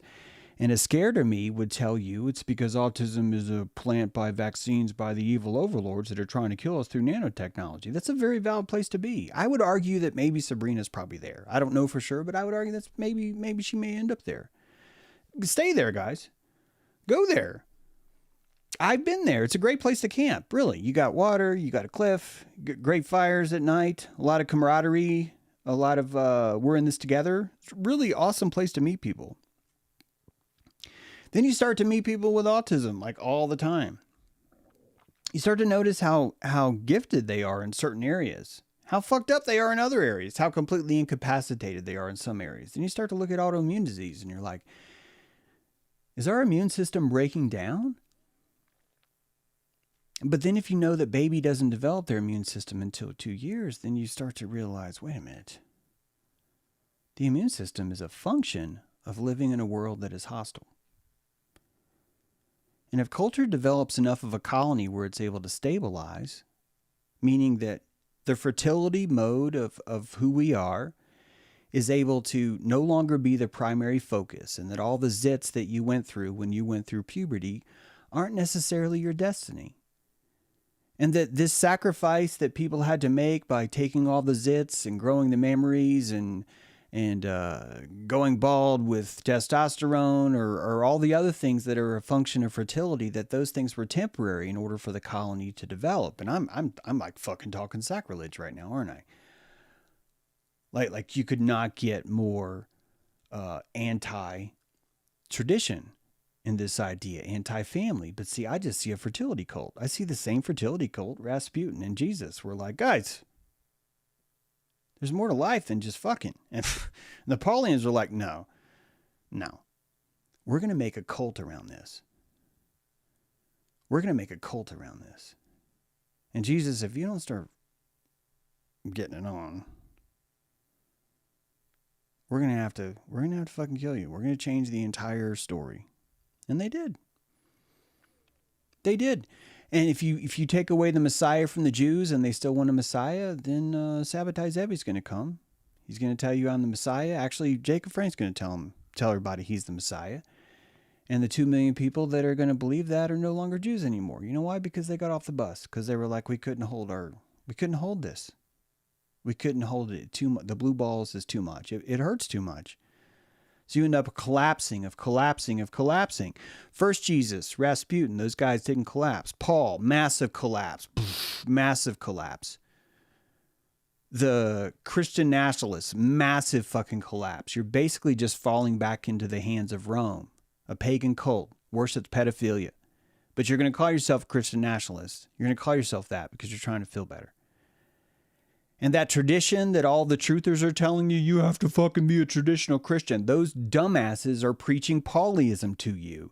Do you know why? Because the gospel of lust, the idea that the Vatican's full of sex toys is so embarrassing for people that they have to write me bad notes and unsubscribe without even explaining where their scholarly disagreement is with fucking me. They just can't handle the emotion of it all, which is why we're really not ready for any kind of Earth first, or I'd say Earth first, but America first, because ourselves are not ready to stand on their own. Ourselves are not ready to look out there and go, why are you calling crypto bad? Because of CBDCs. Okay, well, CBDCs is a government crypto. So you think government crypto is bad, right? No, they're all the same. Well, how are they all the same? You don't understand, James. It's like, well, why do I know how to program it and you don't? Why do I know what the white paper is and you don't? Same thing I tell antivirus people. Guys, if viruses don't exist, how the fuck did we map the entire mouse's brain with it? And when I tell people that, and they're like, well, what are you talking about? It's like the Allen Institute. They're like, well, Allen owns Microsoft, so I can't look there. And I'm like, I don't think Will Allen was actually the dude doing the work. I think he gave a bunch of money and a bunch of doctors came in and got free residency and free like fruit cups and vanilla wafers and coffee and soda and shit and a parking place and a salary. And they're the ones that map the mouse brain. But you can't look at that the same way you can't go past Paulian. You can't go past the Nicene Creed. You can't go past all this stupid bureaucracy that we built up and hidden our own religion away from us. That first religion is, I want to be awake. That was the first religion. I want my eyes to open. I want my lotus to fucking open like the eye of Shiva and start creating the world for the first time. And I'm the only one, maybe not the only one, but let me just say it. I'm the only one giving you the philosophy of the Lord of Shiva and just handing it out to you in free samples like chicken on a fucking stick as you're passing through the mall and you're going to tell me, this guy doesn't believe in chemtrails. No, I believe in your ability to fucking create the world with your own vision, with your own fucking eye. And it's the third eye. And if you don't fucking wake up, Atlas is going to take your ass out. Atlastis. That's what this fucking is, right, Renee? It's Atlastis. That Atlantis is Atlastis, and this Atlas is the thing that's holding up the structure of the world has been a crutch the whole time because you were afraid to imaginate. And you're surrounded by people that are like, if you fucking use your imagination, I'm going to take you out because I am MAGA. I am MAGA. And if this isn't going to work, we're going to fucking take over South America. We're going to fucking show them. We're going to liberate them. We're going to liberate them so fucking hard. And this is where we are. And we're having a good time, aren't we? You guys having a good time? Because I am. Just have to remember where I am. And the longer I can remember that I am, the better time I can have. Seriously. Seriously, the better time I can have. It's going to read you this Bell and the Dragon. It's already 1:33. I don't know if you guys want to do some calls. We could do some calls. I don't know if anyone's in there though. I'm going to open the live room. If there's someone in there, you guys, if you want to call in the show, it's a good time. If there's any comments you want to drop into the chat, if I get those quick, I will keep streaming. Otherwise, I will let you guys go. It's totally up to you. Recording in progress. Let me see. I'm in that recording. Recording stopped. There we go. I'm going to scroll up here through the chat. You're watching James True Live? Yeah, Shiva Shakti. That's right. Oh, thank you, Monica. Monica's got goosebumps. That's great. Hey, we got someone in the chat. This is cool. This is cool. It's actually Renee. I'm going to go ahead and call her. I think It's actually me. Hey. Hi, hon. Hey, I can hear me in your background. Oh, sorry. That's right. all right. Dang it. Yeah, it's okay. Oh, Jesus called you, hon. Okay. Yeah, you did. It's out. You just called me hun. I'm Attila. It's out of the bag. Caller, what's your name? Where are you calling from? Well, this is Renee from Portland, Oregon. Hello, everybody. I just came online to see if anybody wanted to ask James some questions. There was something in the chat about, do you think the ones that vote aid in, I'm not sure who asked it, like aid in the hallucination. Yes. Does voting aid in the hallucination? Yes. It's such a great question because everyone who's hallucinating around you is giving you a kind of drafting, a kind of like, hey, if you want to believe this, it's a lot easier because you sort of, it's like a Legos that are already put together, right? And so if someone can give you a shape of something that you can grip hold of and they already believe it, it's already charged with that prana of belief. And so it's easier for you to adopt. And we're taught this from birth. So this isn't a flaw, guys. If you think about it, the mother's milk is showing you how to hallucinate. She's teaching you about stars. She's teaching you about not necessarily what the vision of the star looks like, but what the vibration of the star feels like. So she's whispering words to you like the sun and the moon. And you hear these words as she's talking outside. All those words are priming you. They're building. Remember how Adam has to name all the animals? Your mother is giving you the names for all the feelings that you are interpreting. So for your first 3 years of life, since your immune system, it maybe takes as much as 3 years. I'm talking about in the womb and then out of the womb. It's really more like 2 years, but if you count the womb, then that's almost 3. That if you haven't built your own cosmology, because all your immune system is just a placebo, it's a version of thought. I have to believe in witchcraft. I have to. It's crucial to me. It's one of the most important things that I have right now in my life. Why? I think it's because I'm more of a Rasputin Christian, guys. I think that's why I defend. I'm always talking about witch burning. I'm always talking about King James because this is such a crucial belief to me. And honestly, it's the persecution of that belief that's enabled me to feel that witchcraft is real. If it would not have had that persecution, I don't think I would have been able to tap into that latent space.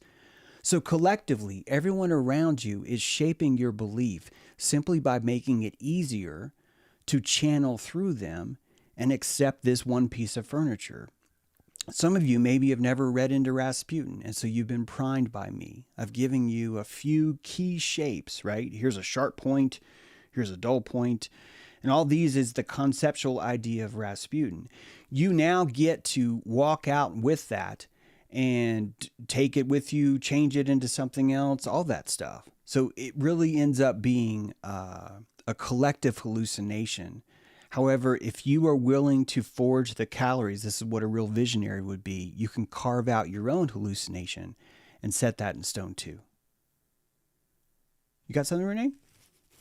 Yeah, there's another question up the chat cool. From Matzo Ball. I like the balls, or is it Matzo Ball? Are morals subjective? Matzo Ball wants to know your take on our morals subjective. Yeah, I think that they would have to be. Oh my God, oh my God, oh my God. And I'm not saying Matzo Ball feels that way, but people, Paulians freak out when you start to suggest that morals are somehow subjective like that. And they freak out because exactly what we're talking about. Your belief becomes easier. If you can tap into a church, you're tapping into all that prana. You get to believe the way they believe. Guys, the Patriarch Cave is giving all the Benjamites the belief that they own this rock. These are our bones. We have a battery that's attached to the land. This is their ka. It gives them more torque than you and me. It just does. It gives them more torque. Anyone else who's had to migrate has actually had to kind of lose a little bit of torque in their holy land, in their homeland, because back in their history, there's a schism where they sort of had to be someone else's bitch, if you think about it like an Olympics of belief, and separate their ka from that holy land and moved on to something else. You can rebuild a civilization, you could find new ways to tap into your ka, but ultimately the people that have the most torque are just going to have a less caloric burn to hold their belief, which is why most people will find a religion that's old and ancient, because all of that prana goes back through history, and all those are kind of like roots that are tapping into the water, and that's water able to pull them in. Specifically when it comes to morality, I think more people need to study American philosophy. Morality pre-American philosophy was almost like a platonic realm where morality existed. And the platonic realm where reality existed, there are things called morals or Sephiroth. And you could step into the morality of this or of this. and that you would find that place, and that this is what it's like when you want to pretend to practice morals. Ultimately, you develop your own morality. The conscientious objector is going against the crowd by saying, I don't want to go to war. Vietnam was probably one of the biggest births of self-morality that you could ever have. Jane Fonda really was an archetype in that realm, that she made it okay for you to find identity, for you to develop another church that was anti-establishment. Typically, before you develop your own belief, you will develop an anti-belief of something else. Why? Because you're still camped near that prana. You're outside the church in an occupied tent, and you still have the structure, you still have the parking lot, you still have the garden hose, the bathrooms, all the amenities. You still have power by not believing in something. This is why the anti-zone, the people that don't believe in virus, the anti-globe, people that don't believe in globe, the anti-DNA, excuse me, the anti-vote, like me, I'm guilty of it too. I'm not ready to believe in a system that's outside of voting. The closest I can come is to anti-vote, to believe in that voting is not real. It shows you a kind of weakness. I welcome this weakness because all of us are trying to learn how to grow beliefs. So this is an important part of your psyche. You're going to have to travel through the land of anti before you actually get somewhere. This is why I think Zetetics is here, Globe Earth is here, and Flat Earth is here. And that people mistake that a lot for where they should go. When you start to develop your own morality, people that are too terrified of their own ability to have their own morality are going to call you satanic, and they're probably going to want to burn you with a stake for it, because they cannot afford to even imagine that anyone could stray from that kind of place. This is why people hate the word Lucifer, by the way. Go ahead, Renee. Hi, yeah, I was noticing something that Discerning Light just posted. I think she's a fellow Gen Xer. Hey, Discerning Light. She has pointed out that apparently the lungs and the GI tract are the last things to develop in the body. And I find that fascinating for that to be kind of our last brain. Yeah. It's coming before we're born. And of course, the clavicle is the first bone to form, which I found out not that long ago, which was as well, just, you feel the last or the right first? there with the spine and the neck. The growing out of clavicle is okay. Our first plus sign. That's up towards So the that's neck, what we got right? from Discerning Light. Thanks, Discerning. Cool. Yeah. So the clavicle is up towards the neck, right? Like the clavicle is like your collarbone, right? Like around there. I think so. Renee just left. But that's cool. I would have guessed it would have been the sacrum. I don't think I'm right. I'm just saying that's what I would have guessed. That's really cool. But also our brain turns around too. Like the hippocampus started out going in one direction. And then once our frontal lobe developed, it had to twist around and swing back. That's why it looks like a hippocampus. It looks like a seahorse. That's where it gets its name. That hippo is horse. And so it ended up basically doing a 180. It did a 180 because we started to add these other systems on. Hearing that the esophagus comes or the gastro system comes online last, that's really interesting. I would have guessed it was first, but again, I don't think I know. I'm just intuitively, I would have thought that. In a lot of ways, we are. I gotcha. I'm sorry, Renee. You were muted. Okay, yeah. So the esophagus is sort of like a slave, right? That we've wrapped a reef around this esophagus, and we are feeding it things and requiring resources from it, pulling off the digestion from it. In a way, it's kind of like its own slave. And it has its own neurology. It has its own brain. It's completely dependent on us. It doesn't have legs. It doesn't have feet. It's an entity that's living inside of you, and you can tap into that intelligence. If understanding that digestion is basically another nose, another finger, another ear, another eye, it's an input device. And you can input a Brussels sprout, and it'll take 6 months. 6 days for that Brussels sprout for all the message to come through. And that your eyes work instantly, your ears work instantly, your touch works instantly. Maybe not as instant, but you still have this slow bass note kind of listening device that's always at your disposal. You got more? Yeah, go ahead. Can you hear me now, Renee?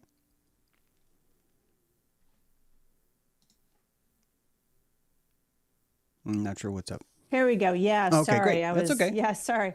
So there's a great question from, oh, I just had it, but you guys are typing so much, it's coming out fast. It's something about what's the difference between faith and intelligence. I'll find it more specifically here, but yeah, the difference between faith and intelligence. Oh, that's great. I think they're the same, personally. I think that all knowledge is petrified belief, and that your cerebellum is kind of like a compressed version of petrified belief, and that so the cerebellum is like non-algorithmic intelligence. It's everything's been collapsed into an automated machine where there's no logic involved, but your intelligence is more of an algorithmic logic. You may not necessarily know the answer, for example, but you know how to do math. So if someone says 23 plus 17, although there is a part of you that does know the answer instantly, I think it's your neocortex, your ego, that is trying to cope with the fact that it's living in the past, that it lies to itself and justifies that it had to reason the answer out of the cerebellum. And so we're really hypnotized by our own ego, by our own psyche, into believing in rationality. And this belief in rationality, in objectivity, this is why I don't help to tell people how I feel about the objective world, but that your neocortex would need to reason and convince yourself that everything is causally based, that everything has a cause and effect, which is why you're running 500 milliseconds behind what's actually happening to you. You're running behind it because that's how much time you need to process it, to paint the picture, to give you the illusion that you're reasoning your way through. So in my mind, the most accurate way to understand what these are is that all knowledge is petrified belief. Your ability to hold a belief, to believe in something, is really the same as you having a gnosis or an intelligence about how chemistry works. And really it comes down to confidence. All genius is confidence and enthusiasm. It's not necessarily prior knowledge. It's confidence and enthusiasm.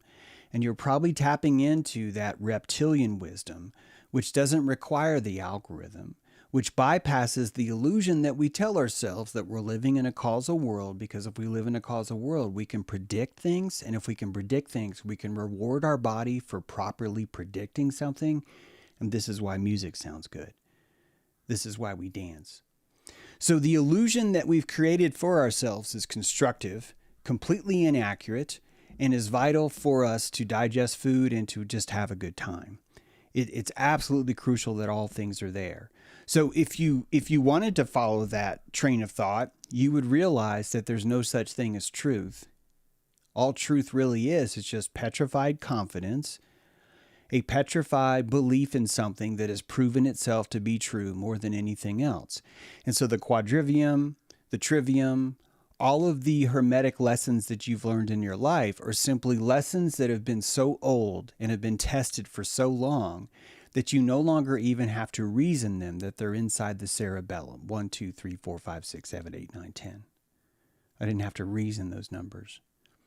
Technically, I think your numbers are actually still in your algorithmic brain because of the way our phonological loop works. But if the phonological loop is just kind of a mini desktop, and if you picture that all of our cells have their own mini desktop, and that mini desktop is sort of like a bunch of Raspberry Pi computers. Probably none of you guys know what I'm talking about. If one of you does, hello, please hit subscribe. But a bunch of Raspberry Pis wired into a central network. Each of them are minuscule, don't necessarily have a lot of power, but if all of them are wired in a certain way to be directly sharing of resources, you end up with a meta-intelligence that can never be seen inside of each cell. You'll never be able to look inside this cell and find this one piece of intelligence. That all you can truly do is just find the intelligence that's wrapped around it on the outside, so to speak. So this is a different way of looking at things. It actually tells you that everything is faith-based. And I think if we could embrace the idea that everything is faith-based, I think that the fascism would be destroyed. But the fascism is necessary because we cannot function like a CIA. We cannot function in a world where everything is black ops. We have to believe in countries.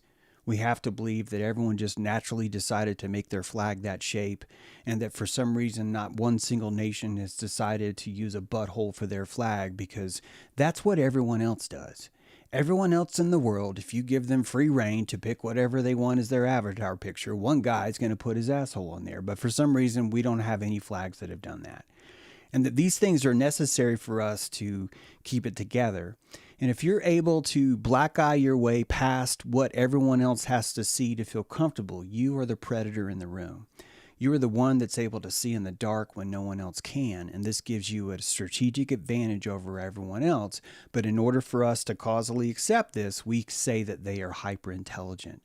They are hyper intelligent because they're able to render faster, render more, and swallow more heat from that video card and see the vision clearly. Go ahead, Renee. Hi, we have got a great question from Claudia Bravo. Could music be one of Lucifer's most vital gifts? Gifts? Gifts. Otto Dorian is also there. I'm not sure that, but could music be one of Lucifer's most vital gifts? I cannot confirm or deny Lucifer. Gets me in a lot of trouble around here. I think music is probably the only proof, probably the greatest proof that I've ever had that God exists. The epiphysis that's fired when you're listening to music is not necessary. Animals are right there too. So I consider this a huge gift. It's also more probably related to, I don't think I'd be alive if there wasn't music. I think I would have checked out like centuries ago. I think that your ability to tap into the environment is releasing endorphins in you when you smell the breeze, when you watch the stars sing, and that every single thing that you've ever been experiencing has been music this entire time. And that you just learn to see music. Technically, the roses that are half a mile away from you across the field that you can see red, they're singing red. That if you look at how your eyes work, there's a song called Red, and that red is being played, that note is being played, that chorus of that little collection inside that field of that red is played. And because you love that song, your limbic memory starts to create an antenna. An antler is grown in the shape of roses the second you see a rose. And that antler is grown because you've seen roses before and found them pleasing. So most of the world that you're experiencing is a world that you're already comfortable with, that you've been able to predict, and you know if you stick your straw in that milkshake, it's going to taste good. So music is everything to me. Music is the only sonic vibration. All smell is music. And tapping into the reality, I think, means learning how to use our smell. The olfactory doesn't go through your neocortex. It bypasses the amygdala, it bypasses the hippocampus, all the brakes that we have to lessen the intensity of reality are missing in the olfactory. This is why smelling salts wake you up. This is why anesthesia works. There is something very deeply important and crucial about consciousness, and it can only be interpreted through smell. And if you look at what smell really is, the chemosignals, the pheromones, as some would call them, but now we're calling them chemosignals, those are notes. Those are notes that you as a dolphin is hitting your sonar with, and the reflection of that note back to you has a certain shape and texture, and that shape and texture tastes like cinnamon, or tastes like sugar, or tastes like donuts, right? So everything is a monad of smell, and a smell is just a vibration. It's a tremor. It's a perturbation made by a certain shape, a certain chemo shape that creates a signature, and you can smell that signature because that's how advanced you are. I think we got Brad in the waiting room. Could be Brad. I don't see anyone else in the waiting room, James. It's just me and you. I'm going to let him in. We'll see what happens. This could not be Okay. Brad. This could be Could be dangerous. Brad. Could be dangerous. There he is. Yeah, Cinnamon Toast Crunch. That's right. Hey, Brad. I'm going to mute me and you can unmute. Until he does the Ashkenazi, guys, I don't want to take away your Ashkenazi. A lot of you maybe really just want to believe it's Ashkenazi. Please keep believing that. I think you're looking at Russian badasses, personally. I think the Ashkenazis are guys. Russia makes a pretty stout human, and a stout human's going to have the ability to do some serious damage in the world. And these people are out hunting. They're looking for things, and honestly, they love the idea of being fawned as the most evil person that's ever existed in the world. Don't let me take that away from you. I personally think that we should start with the people that are actually doing the genocide, not with the people that have rumors of secretly doing genocide through invisible, touchless kills by propagating of media or creating Hollywood and stuff like that. I'm just like, well, that's better we can say they made us do it, right? Yeah, exactly, Brad. Yeah. It ends up serving as a scapegoat because we have someone to say, well, they did this to us. And in my mind, this is why the Ashkenazi, that story takes off so much. But I don't want to spoil that church for you, for anyone. It really doesn't. There was a time when I'm like, we must come together and stop these people. And I know that these people are us. I just do. I go through Twitter yesterday and watch how many people want to kill the mayor of New York because he's a different color. And I'm just like, yeah, we're not ready. This is why I called the episode the Turing test. We are not ready. We are not the best of the best. We're not even capable of seeing the enemy because until we can remove our own reflection from what the enemy looks like, we're not going to know who's actually doing stuff. So it's very convenient in my mind to have chemtrails. It's very convenient in my mind to have Ashkenazi. These things help you buffer the world more, help you believe that the world is evil because you grew up as a red heifer. You grew up with all of your guard down. You grew up with 2 years without an immune system. I guarantee you, Rasputin had an immune system in the womb. That fucker had been choked with his own umbilical cord. He probably choked himself and was probably jacking off in the womb just because he was just so fucking lit. And you end up with someone intense like that who's a wandering psychopathic jaguar. And this world was built by wandering psychopathic jaguars that are roaming through the territory. And they're going to create rabbits that have bigger ears. Those rabbits are never going to carry daggers. Those rabbits are going to have bigger ears. What does that tell you? The rabbit wants to be prey. Why does it want to be prey? Because it's the only kind of survival it can picture as being something that it's willing to do to survive because it rejects the caning of cannibalism, the cannibalism, the idea that it would have to eat something else. It would rather be devoured itself. And we shame that. We shame that kind of life, but truly, if you wonder where sanctity is going to come from, is it going to come from the predator or is it going to come from the prey? And the answer is both, isn't it? It's going to come of the resolution between predator and prey. It's going to come from that kind of caning, enabling, and caning, and the reintegration of both those selves to recognize that this is just simply my two lobes, my brain lobes, trying to render the world with an answer that says, I need to be a predator, or I need to be a prey, or I need to be a rabbit, or I need to be a wolf. These are modes of living in the world. So it makes a lot of sense, then it doesn't. It's much more healthier than you think. Having the boogeyman itself is a kind of... When I read Sabrina's stuff yesterday, and I don't mean to single her out, but someone had sent me her tweet, I guess because they saw the show, and thank you for that, because as I read through it, she had just nailed every single invisible thing you could imagine that you could be terrified of, and instantly, I'm not worried about Gaza. I don't give a shit about Mexico. Brazil means nothing. Venezuela means nothing. I don't need to focus on that stuff. I don't need to think about the Caribbean. The fact that all the tax dollars that all of us are contributing is just shooting people in boats to make Trump feel better so he can take over the world before people find out about his pedophilia. All that's gone because Francis is there. Fucking Francis from Uncensored is there to tell me, James, it's eviler than you think. You'll never understand how evil the world is. And she's cackling at me, and I'm just like, I don't want your reality. I don't even fucking want it. Why would I want a reality like that? Why would I need to be placed in that kind of vat and have every single sense removed from me so that I'm forced to believe in nanotechnology? How do you combat that? What do I do? There's nothing to do except for don't worry about it.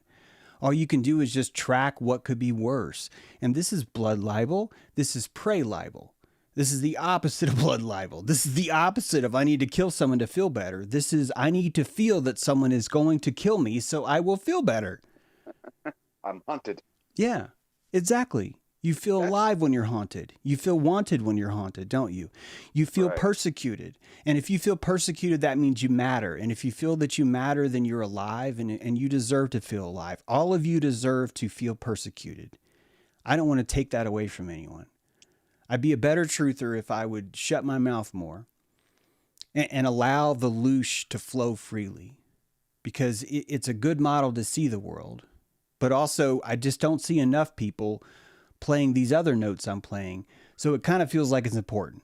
I'm only typically in this because I think that I'm presenting something unique. If you really want to kill me and kill my channel, tell me Simpsons did it. Tell me you've heard everything that I've said before and none of it means anything. If enough people tell me that, I won't do this because it will ruin my enthusiasm. It will ruin my engine to find new latency and to tap into new torque that we've never seen because I'm that kind of cosmonaut. I'm a torquenaut. I'm just looking for belief torque everywhere I can go, which is why I've been able to break down objective reality. It's why I'm able to see what I consider the most important fascism of the day, which is majoritarianism, which is the idea of, look, you can only imaginate yourself as this or as that. Fuck that. Fuck Right. that. And when you start talking about people's addiction to the boogeyman in the first place, it's like that's such an interesting phenomenon because it is like from the mass side, you have to believe it this way. So it's the idea that, like going back to the Abraham thing, right? With it's an angry God, right? He's asking you to sacrifice your own child. It's kind of like, it says more about the person's image of God, says more about them than it does about, God. Again, it's a way to scapegoat, place it outside of you, but to sit there and imagine that there is a boogeyman is basically just demonstrating the fact that you don't want to take responsibility. It's nothing Or I mean, I'm right there with you, Brad. It's actually a little bit hard to hear you, sadly, but okay, sorry. no, that's okay. I'm just telling you in case there's something you could do. It actually could be the first way that you would be able to recognize your self-worth and have someone else verify it for you. If someone wants to eat you, you have worth, don't you? If someone wants to rape you, you have worth. If someone wants to steal your shit, you have worth. I don't think we understand how crucial worth is. If you don't have worth, you have leprosy. If you don't have worth, you don't have clothes. You don't have dignity. You don't have pride. If you don't have worth, you will convince yourself. People around you will tell you that having pride is satanic. Hit like if you've heard people say that before, because they fucking say that. And the people that say that are the same people that won't admit, hey, I'm kind of a white supremacist, or I'm going to have a white supremacist on. What's wrong with that? Why can't we just be more honest with who we are? And the reason why is because people like that will say satanic is evil. Beth Martin says, if you say that you're, if you walk down the middle of, I told her that if she wanted to raise her self-worth, she needs to go downtown into a big city and tap into the Freemason architecture. Raleigh, North Carolina is a perfect example of this. Full of Masonic buildings everywhere. And that in the middle of the night, you own that building. In the middle of the night, you at 3 a.m, you can walk down the center of these buildings and this space becomes you. It becomes who you are. This would be one of the greatest ways to power up. If you could, I'm sorry I'm saying this, kind of giving away a little bit of my secrets being younger, but if you could take off your clothes in the middle of that massive structure, in the middle of what is typically a public place that has tens of thousands of people that occupy it every day, but you're able to claim it under the fucking moon, under Lucifer herself, and you can take off your fucking clothes, that space becomes you. The ions and the power of that space becomes you, and your worth has no choice but to level up. You are forced to level up at that point. But people are too afraid of doing things like this. And it's even harder because there's cameras everywhere. I'm not even recommending you do this anymore. I think I lived in a special time. And when I was in Kansas City, there's insurance buildings that had these giant stone lions out, bigger than cars themselves. And in this building, Blue Cross Blue Shield, where thousands of people walked by every day, I could get on this lion. I could have conversations with it. I was free. The lion was mine. It belonged to me. I visited that lion more than anyone else. I got to do intimate things in that space more than anyone else because it belonged to me. And if you tell people some of this, they'll say that's satanic. And it is. What is Satanism? 666. 6 electrons, 6 protons, 6 neutrons. This is carbon. You're a carbon-based life form. When you tap into 666, you tap into your carbon. You find power inside the most prolific structure on this planet. You accept yourself as a satanic being, one who is here to shaitan yourself. What is shaitan? Adversary. You are your biggest adversary. The thing that's going to do the most damage to you is your reaction. And if you believe that, you're satanic. And if you call yourself satanic, the rest of the world's going to hate you, which is exactly the magic you would need so that you would never slurp your milkshake off of someone else's belief. You would want to be surrounded by people that see you as dangerous. You would want to be surrounded by people that are constantly telling you not to believe what you believe. If you can hold this forge, you become a kind of demon, a daemon. You become a running religion, a living cosmology. And this cosmology would have a manifestation, and that manifestation would be scary. And we'd have to tap this manifestation into the archetype that held the longest power, which would be Khnum, Baphomet, Banabjetit, Daksha, Pan. The old gods of fertility, the ones that were hermaphrodites, the ones that could reproduce themselves, what Emma Watson is doing right now, I think that's her name. She is becoming the Baphomet.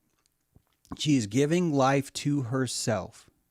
She's keeping her DNA in preservation, and the world is calling her satanic and evil for it. And feel free to call her satanic and evil. I think she could take it. And the more you bequeath her with that, the more you finish her, the more you brazen her, the more you coat her with nickel, like a blue fucking Kachina. And she's going to fly through space forever because she's been finished by all of you that insisted she was the pure power of carbon itself. This is how you fucking level up. You level up against the buffing of everyone around you who says you cannot believe that way. This is the only way you find your true power of belief, and it's the most expensive. It requires the most calories, and honestly, you're going to have to be looking every single day for how do I get more calories? How do I get more calories? How do I get more calories? Because you're an engine at this point that's so full of life that you're burning. You're your own incinerator. You're your own Holocaust. Renee, go ahead. Hi, I'm thinking Emma Watson is Hermione from Harry Potter. I'm pretty sure. I would like to. Thank you. I really enjoyed those books and those movies. But I wanted to say, and I actually forgot to even mention this. I was driving, drive my daughter off at work, and about 2 blocks from her work, I saw a guy at the crosswalk taking off his shirt, totally naked. And I was like, wow, you don't see that every day in Portland. Now, Portland, you see a lot. You do see a lot, but to see a guy at a crosswalk standing there naked, it was just like, that is a pretty powerful thing to do in broad daylight. And yeah. I don't know what happened. I asked my daughter if she'd heard anything about some guy in the neighborhood walking around naked, but yeah, he seemed pretty, I mean, he wasn't erect or anything, but he seemed, I could kind of feel his field. He was a little bit weak in it, but he also seemed purposeful. Yeah. Why he was doing this. I mean, I drove by and I was like, wow, it was kind of impressive, I must say. He didn't even have any sweatbands on. I didn't see his sweatbands. But, he seemed like he was physically, fine, somewhat healthy. Not necessarily someone who uses fentanyl. You see that a lot in Portland. Yeah. So, but yeah, I was curious. This is great timing. Yeah, just like my bracers of defense here, the sweatbands. So much of your magic, of your cosmology, is built into the clothes you wear. Some of you maybe feel that you're not natural, that humans aren't natural, and that's because of the clothes you wear. It gives you that protection that you're so much above the world that you don't even feel that you're part of it. It's a powerful magic. It's a good magic. It also is a crutch, and we lean on it. You can see this in officers, and people in ICE right now are committing horrible atrocities, and they feel fine to do that because they have that uniform on. There's a safety in that fabric, and the fabric is really just the belief that you're able to place into the weave. This is really why clothing is magic. It's just like a teddy bear. It's a technology that can hold this sort of prana. This invisible thing kind of sticks to it. Probably all the fibers in it helps.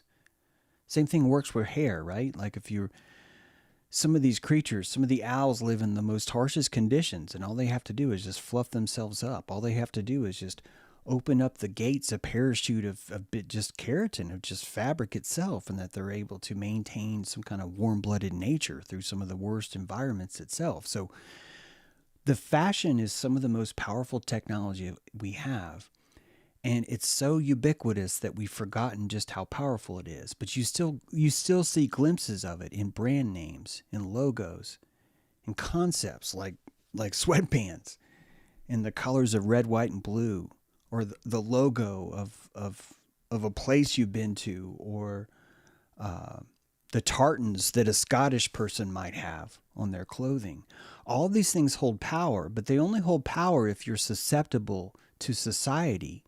Because if you're not susceptible to the culture or the mythology of society, you're not able to tap into that pranic battery, to the magic of the clothing itself. So when you see someone who drops trow in the middle of Portland, he really is casting magic. He's casting that same kind of magic, which is he's asking the field, can we debase ourselves? Not in a negative way. I mean, it could be. But can we remember that we are animal? If we can remember that we're animal, nomads can be here. And I know that nomads scare you guys because they don't wear clothes. Or they do wear clothes, but they don't wear them right. And they don't need a house as much as you do. And that they can utilize the magic of a tent, of canvas, and that's enough for them. And that this scares you because they're showing you how delicate the magic is, how puny the fabric is that separates us from beast.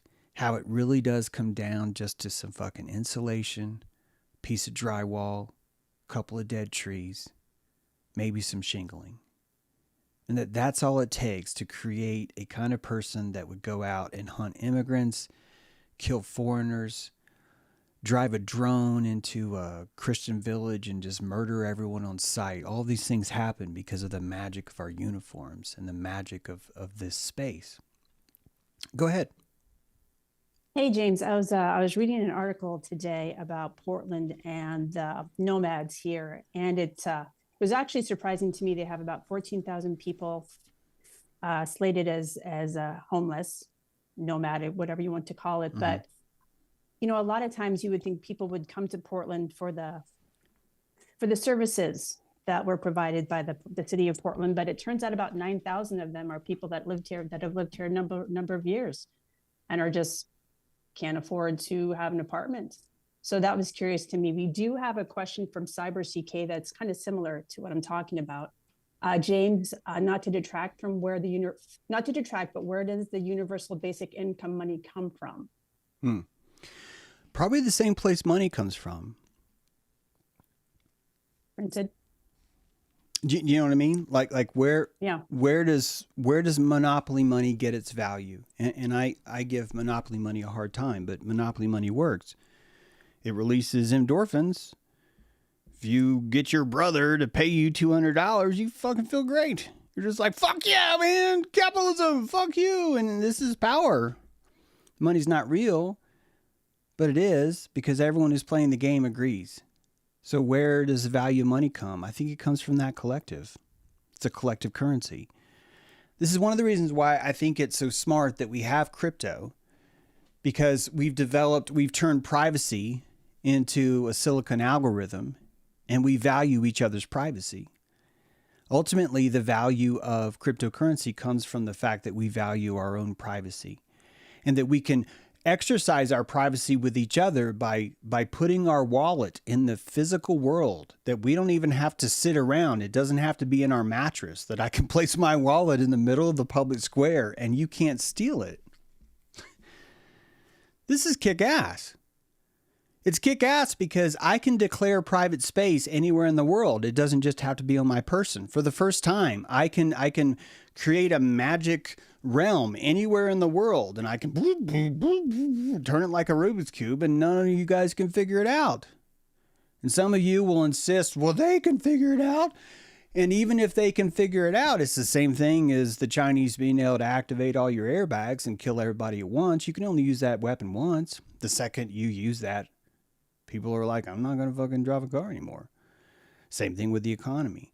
So the economy has its own belief immune system. The economy itself has its own immune system. It has its own immunity. And what's even more important is if you don't believe in gold, you can just believe in silver. And if you don't believe in silver, you can believe in brass. If you don't believe in brass, you can believe in petrodollar. If you're sick of the petrodollar, you can believe in crypto. If you're not ready for crypto, you can go back to gold. You can hoard all your dollars the same way the Confederates did in the South. And they were convinced those things were going to come back. And you can learn that crucial lesson about where the value of money truly comes from. So that's where the value of money comes from. The reason why we need Fort Knox is not because there's gold in Fort Knox. There's probably not gold in Fort Knox. We need to believe in Fort Knox. If all of us have the idea that Fort Knox is there, we can pass paper money and still kill people for it. I watched a guy come out of a Halloween store, security guard in a Halloween store, shot a guy because he stole $90 in candy. And at the end of the day, that guy shot another human being and is haunted for the rest of his life for taking someone's life because he took Monopoly money. He took Monopoly money and sugar. Sugar from a factory that is not losing any money at all. That really can afford to lose several candy bars. In fact, you would argue that if the candy company wasn't making money by selling this to this Halloween store, they probably wouldn't be candy bars in the place. But still, the security guard believed so much in how real that money is that he shot someone and he killed him and he started crying instantly, and he's going to spend the rest of his life walking in a hell. And all he has are these comments from hyenas telling him he did the right thing. That's the only solace he has. And those people are blood libels too. Those people have either done this before or they're thinking about doing it now, and they know that if they back this guy up, he will create a torque battery and that they can come back to because we're saving our land, or we're saving America, or we're protecting what's right, or we're protecting Christianity. And they're not even protecting Christianity. They don't even know what the fuck it is. So this is the value of all money. This is the value of all knowledge, the value of all wisdom, of every college degree. Is just this: what do we believe in the most? Ultimately, this is the only currency that I see in this world. And if someone wants to disagree and say, what about this? Please put it in the comments. I'd be glad to debate this more. I just telling you how I see it, guys. I'm not saying I'm right. I'm just saying my rendering looks like this. Brad, you got something? Yeah. I just think that, and if a mic's bad, just jump in and cut me off. No, you sound good now. I think that the money is a perfect example of what you've been talking about, of how the difference between objective and subjective nature of reality. The fact that when you get down to it, like the petrodollar, we know, just an example of whatever currency it is, it's based on agreement between the two parties to try and create an objective space, an objective market. But when you get right down to it, it is a subjective agreement between two parties. So a universal basic income, crypto, any of that, it's just demonstrating just this very point that there is no objective reality at the ground of it. Yeah, that it is collective agreement. Yeah. And many will say that, well, that proves objective reality. And I say, go for it. Yeah. If co-opted reality is objective to you, then, and I say, use it, call it objective again. But at least you're understanding that it's cooperatively created. One of the biggest proofs that money has its value in our own intent would be likes. Likes are its own currency now. Likes and shares are its own currency. If you guys could hit subscribe, it would be huge. It would finish the solving of the Brujas spell that I had last night. If I could get one of you to subscribe right now, believe it or not, that little number, that little tick would show me, hey, this is worth it. It's more important to me than currency. I actually have $0 in my bank account, and I'm still like, I'd rather have the subscribe. I'd rather have that because it's going to remind me that what I do is important and it's helpful, and I'm able to gain torque off that. I can get up tomorrow and make another show. I can keep going because that currency is so important to me. And this is the same thing that you have with fetish magic. Fetish magic would be things that you place on your altar that mean a lot. Little mitbringsels, little trinkets that you have. I have this Sphinx from a friend. I fucking love it. I love to see it every day. This is a big one too. It's a magic box. And I keep things inside it that are important. This is worth more to me than money. Sometimes I need money to survive, but it's a different kind of value. Same thing with tears. There's more protein in this. They're not Erica Kirk tears. Actually, I shouldn't say that. Maybe all that's true. I don't fucking know, guys. But that when you are feeling true sadness, your tears have protein in them. But if your ducts are clearing because you've entered into a dusty environment, there's not protein in those tears. So we're able to imbue value into things. This is why collectibles are so fascinating. A painting is worth $16 million or $28 million. How do you think it gets that way? Because everyone in the world has put prana into it through recognition. This is why being famous or being recognized is its own commodity. You get a free opportunity to light up someone's brain. Go ahead, Brad. Cyber is asking still about where the money comes from for the UBI, and I'm just thinking that's the Gotcha. misunderstanding there. But the misunderstanding that I'm thinking what Cyber you're asking is the fact that it's not that the money is UBI would be a new form of income. It's just how it's distributed. So the idea of a universal basic income is just you could call it a new welfare program, right? So where it comes from is just the decision to create a universal basic income and to check and disperse it, kind of like they did with the checks that they sent out with COVID shutdown, right? They just decided to do it and deploy it there. Yeah. Does that make sense? I like this, and I'm glad there's pushback because I don't actually think that I directly address the UBI part of this.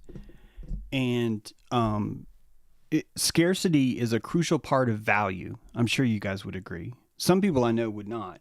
But if you have 4 Mona Lisa paintings, I swear to you, they're not going to be worth nearly as much as if you had one. So scarcity is a real thing. Scarcity is crucial, I think, in nature because it actually installs value.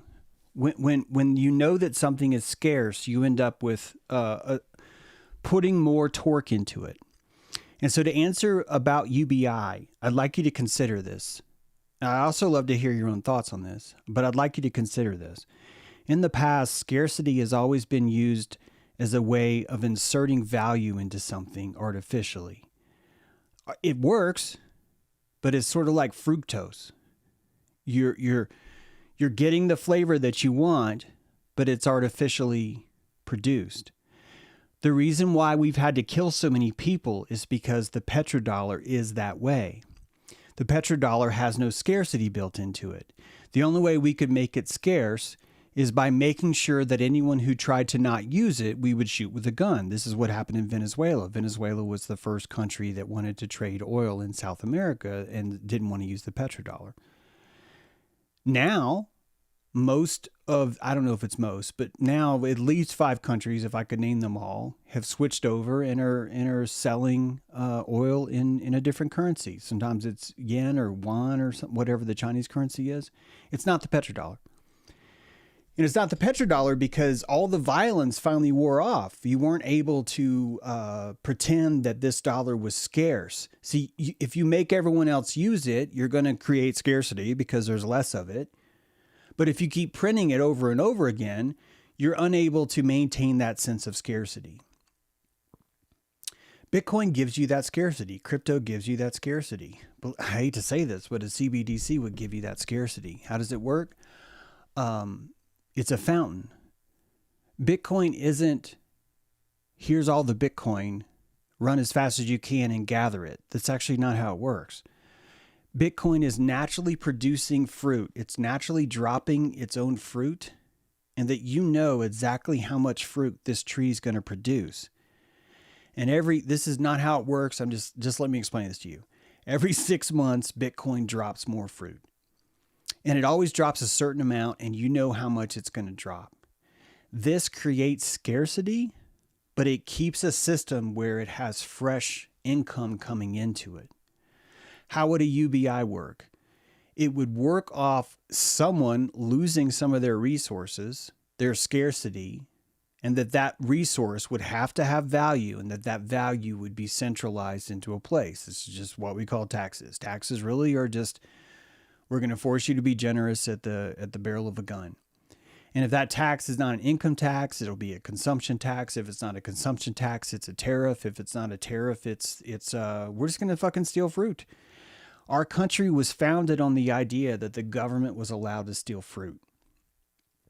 Our country was founded on the idea that as long as all of us agree to print the same dollar, if the printing press prints more dollars and the ones that are printed actually just go to the government and the government can spend them, we can build a society off that.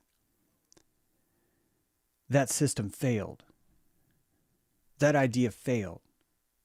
It was not possible to sustain an economy based off that. Why? Because the government wanted more. The government wanted more, so it freed the slaves.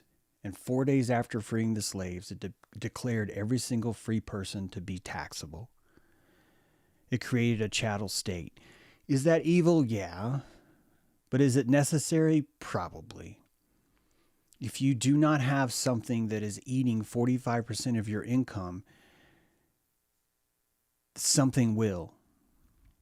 Why will it? Because the people want something to eat 45% of their income. This will change when the litmus test we've been discussing, the Turing test, is solved. Once that Turing test is solved, enough people will be more America first, if you don't like that word, Earth first. And that people will be like, well, income tax is not fair. This isn't fair. I don't have enough veto. Why can't I be like the UN, like a superpower? Well, why can't I be like my own China? Why isn't every state its own superpower inside of a United Nations that's the United States? I just fucking told you what the one world order is going to look like. And the same people that are like, how dare you back up crypto? You're now saying, how dare I back up the fucking UN? But I'm telling you that this UN model is not the UN model. It's the Confederate model. It's the bioregional model. It's the Iroquois Confederate model. It's the same fucking thing. And the only difference is that every nation has veto power, the same as a superpower. So we're not that far away. We only think 5 countries are worthy of enough respect to where they get the power of veto. And during the Iroquois Confederacy, we said every nation can do that. Every state can do that. Every nation can do that. So we're close. We got a long way to go, but we're close. We're getting there. So UBI will ultimately come from us, whether it's going to be a billionaire that we eat every other year like we do with Russian oligarchs, or whether it's going to be the lowest among us that we're going to eat, or the middle class, or whoever we're deciding is getting the short end of the stick. I think ultimately that becomes necessary. Because if you do not control that, an Amazon will. If a government is not taking 45% of your income, the next person that would take your income would probably be Amazon. I'm not trying to speak for all of you, but if you look across the board, most people probably are giving some kind of dollar to Amazon more than they're giving to other companies. Some may say Walmart's a close second. If you did not have a government that was taking 45% of your income, Amazon would be the government. Walmart would be the government. So the answer to where UBI comes from, it ultimately comes from what we want to be taken from us before we will play. And if you think that that's counterproductive, I don't know if you understand how fucked up people can be. How if everyone had twice the amount of power they did, if all the people that aren't smart enough to avoid, maybe not smart, that aren't clever enough, don't have enough calories enough to avoid taxes in some way. If all of a sudden you snapped your fingers and everyone who wasn't paying, or who was paying taxes now has their taxes, those people would do something very stupid. It's the same thing as giving somebody who wins a lottery and expecting his life to improve. If your self-worth is not ready, you are not going to be able to handle this. You're going to freebase on donuts in the middle of the night. You're going to do whatever you can to maintain the position that keeps you at equilibrium to where you can just keep rendering a world and stay in touch. So ultimately, Cyber, I think that It comes from us, but because we want it to. It's a prana economy. It's more about how terrified we are of each other. And if your neighbor is suffering from the same suffrage of a monopoly on violence as you are, you two have a community now. You two are in a foxhole together. You guys get to, hey, how about my daughter and your son have children? All that is capable because you have something in common, and that all of you are tethered by a leash from a force that will take 45% of your income, and only 2% of the population would dare complain about it. When 30% of the population is complaining about income tax, the income tax will lower from 45% to 20%. And when 60% of the population is complaining, it will just be gone. And when it's gone, you will need something else, but that something else is already in place because it's how nature works. It's not how the economy works, it's how nature works. The symbiotic economy naturally flows through this way. You have to know that trees distribute their own currency through nutrients into their mycelium, and all the little trilliums, all the wintergreen, all the little plantsicles that are underneath that tree, if they are cooperating with their nation, the tree's going to let it live. And if they're not, the nation's going to starve them. And it's going to say, I don't want nomads here. I only want fat ass white dandelions and yellow dandelions. And I only want grass that's green. And that this symbiotic relationship is built into everything. And money is just a reflection of that. We tend to think it's unnatural because if we can convince ourselves that we are victims, we get to lay down again. We get to go back to being the snake. Go back to living on our belly where everything is about revenge. And if you watch what's happening with this election, it's just a giant revenge Olympics. Giant group of people that just want to hit that other guy and just feel better for a little bit. This is how we get this out. We're going to beat these chickens. We're going to torture each other as long as it takes. And eventually we will be tired of that. And I think you're seeing people tired of that because people are waking up to Israel. And if people are waking up to Israel, it means this world is working. It means something is happening, that there's some kind of progress. You know what I mean? I appreciate you guys. Hope you guys have a good day. Is there any other final thoughts there, Brad, Renee? All right. Yeah, I think we covered it all pretty good. Yeah. Great. Well, Yeah. Well, one thing I will say though, we've got with 9 this whole minutes. discussion, Yeah. About people who's deserving of what, and this, and the idea that who's going to work if everybody just wants to sit around. I really think it's a misnomer to think that all people across the world want to do all day is sit on their couch eating, watching TV. It's like maybe some people, but I just think that underestimates how much people actually really do want, like, to build things, right? Yeah. We all want a home, and we're talking about a system where we provide for ourselves, but it's like, you know how many people, like, with nothing sort of in their way, it's like what they do with their own energy. It's like, I think that's missed sometimes when it's like, who's motivated if they're not being paid? Yeah. I'm motivated. You know what I'm Yeah, saying? it's To get up and, yeah. This is really important, and I think Cyber just types subsistence without working leads to excesses, and I think we're not understanding what work really means. I would argue that most people that actually have a job that brings home money, I really do think the word most is appropriate here, don't actually do anything. They don't actually do anything important. They don't actually necessarily connect or touch anything. Most of our world, if you look at how our economy is based, you have all the money and where it's at. Then you have all the derivative funds or mutual funds on top of it. Then you have all the reverse loan shit. Then you have all the speculative, like it's like this much pure, pure speculation, and then this much actual real money, like actual right, real we're stuff. Farmers, right? And the by far the largest portion of U.S. GDP is in finance, purely speculative. Yeah. It doesn't produce anything at all. Yeah. And this is crucial. I used to hate this, but no, this is brilliant. It shows you how the currency doesn't matter. It shows you that the actual tangible things that we're doing doesn't matter, which is why I think we should look at what work really means. What does work really mean? Because I think the old definition of work means you have to do something that you don't like and you have to endure it for the same amount of time that I do. I swear to fuck, that's what most people think work means. Most people have no idea that it does not have to mean that. That's not what work has to mean.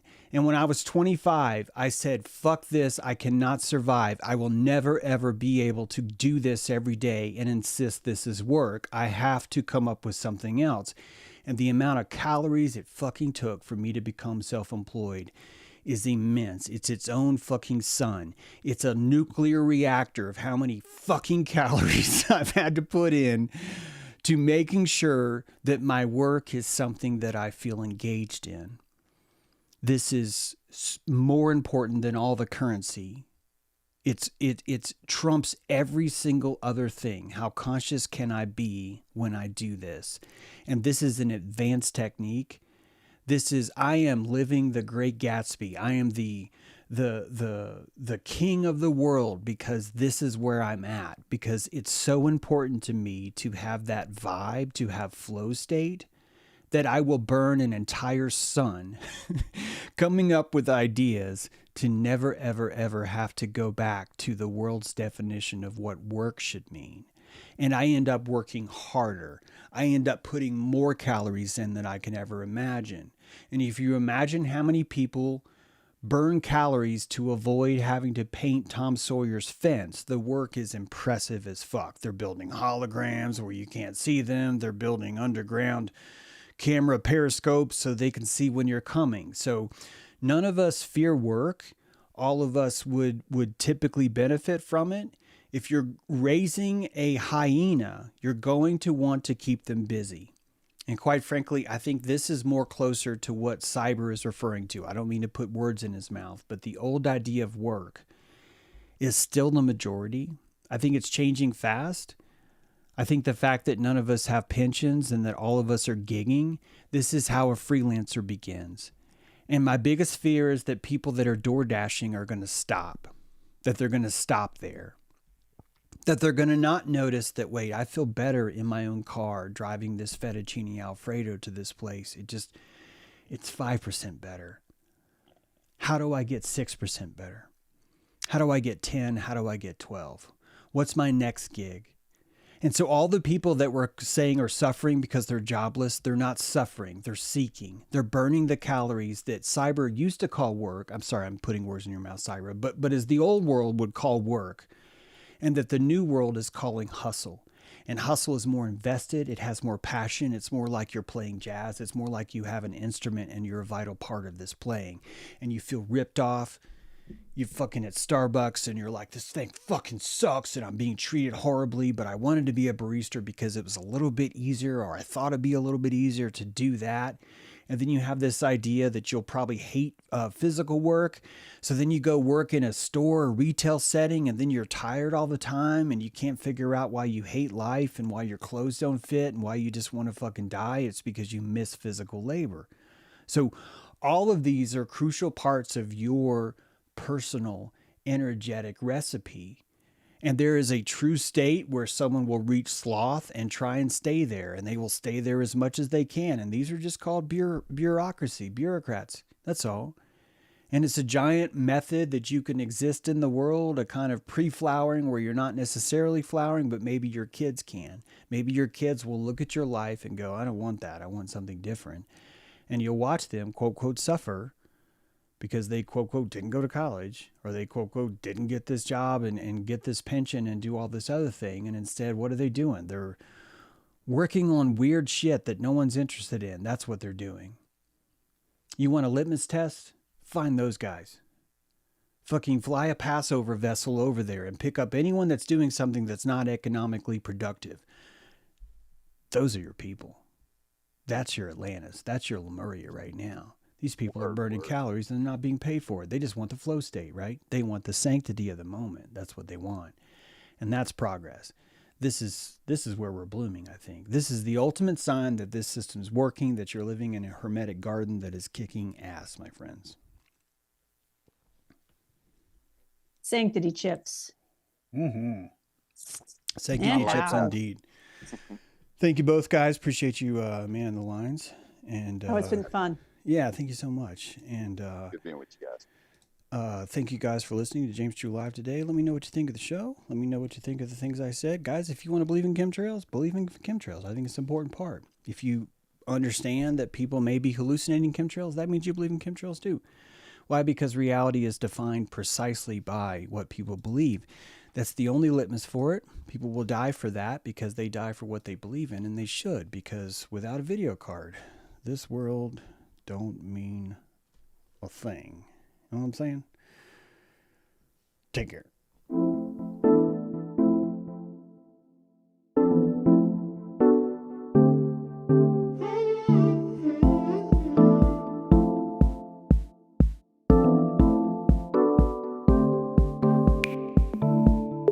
Don't know where to go. Turn the lights up, breathing in, fading out alone. While I wait for the sun to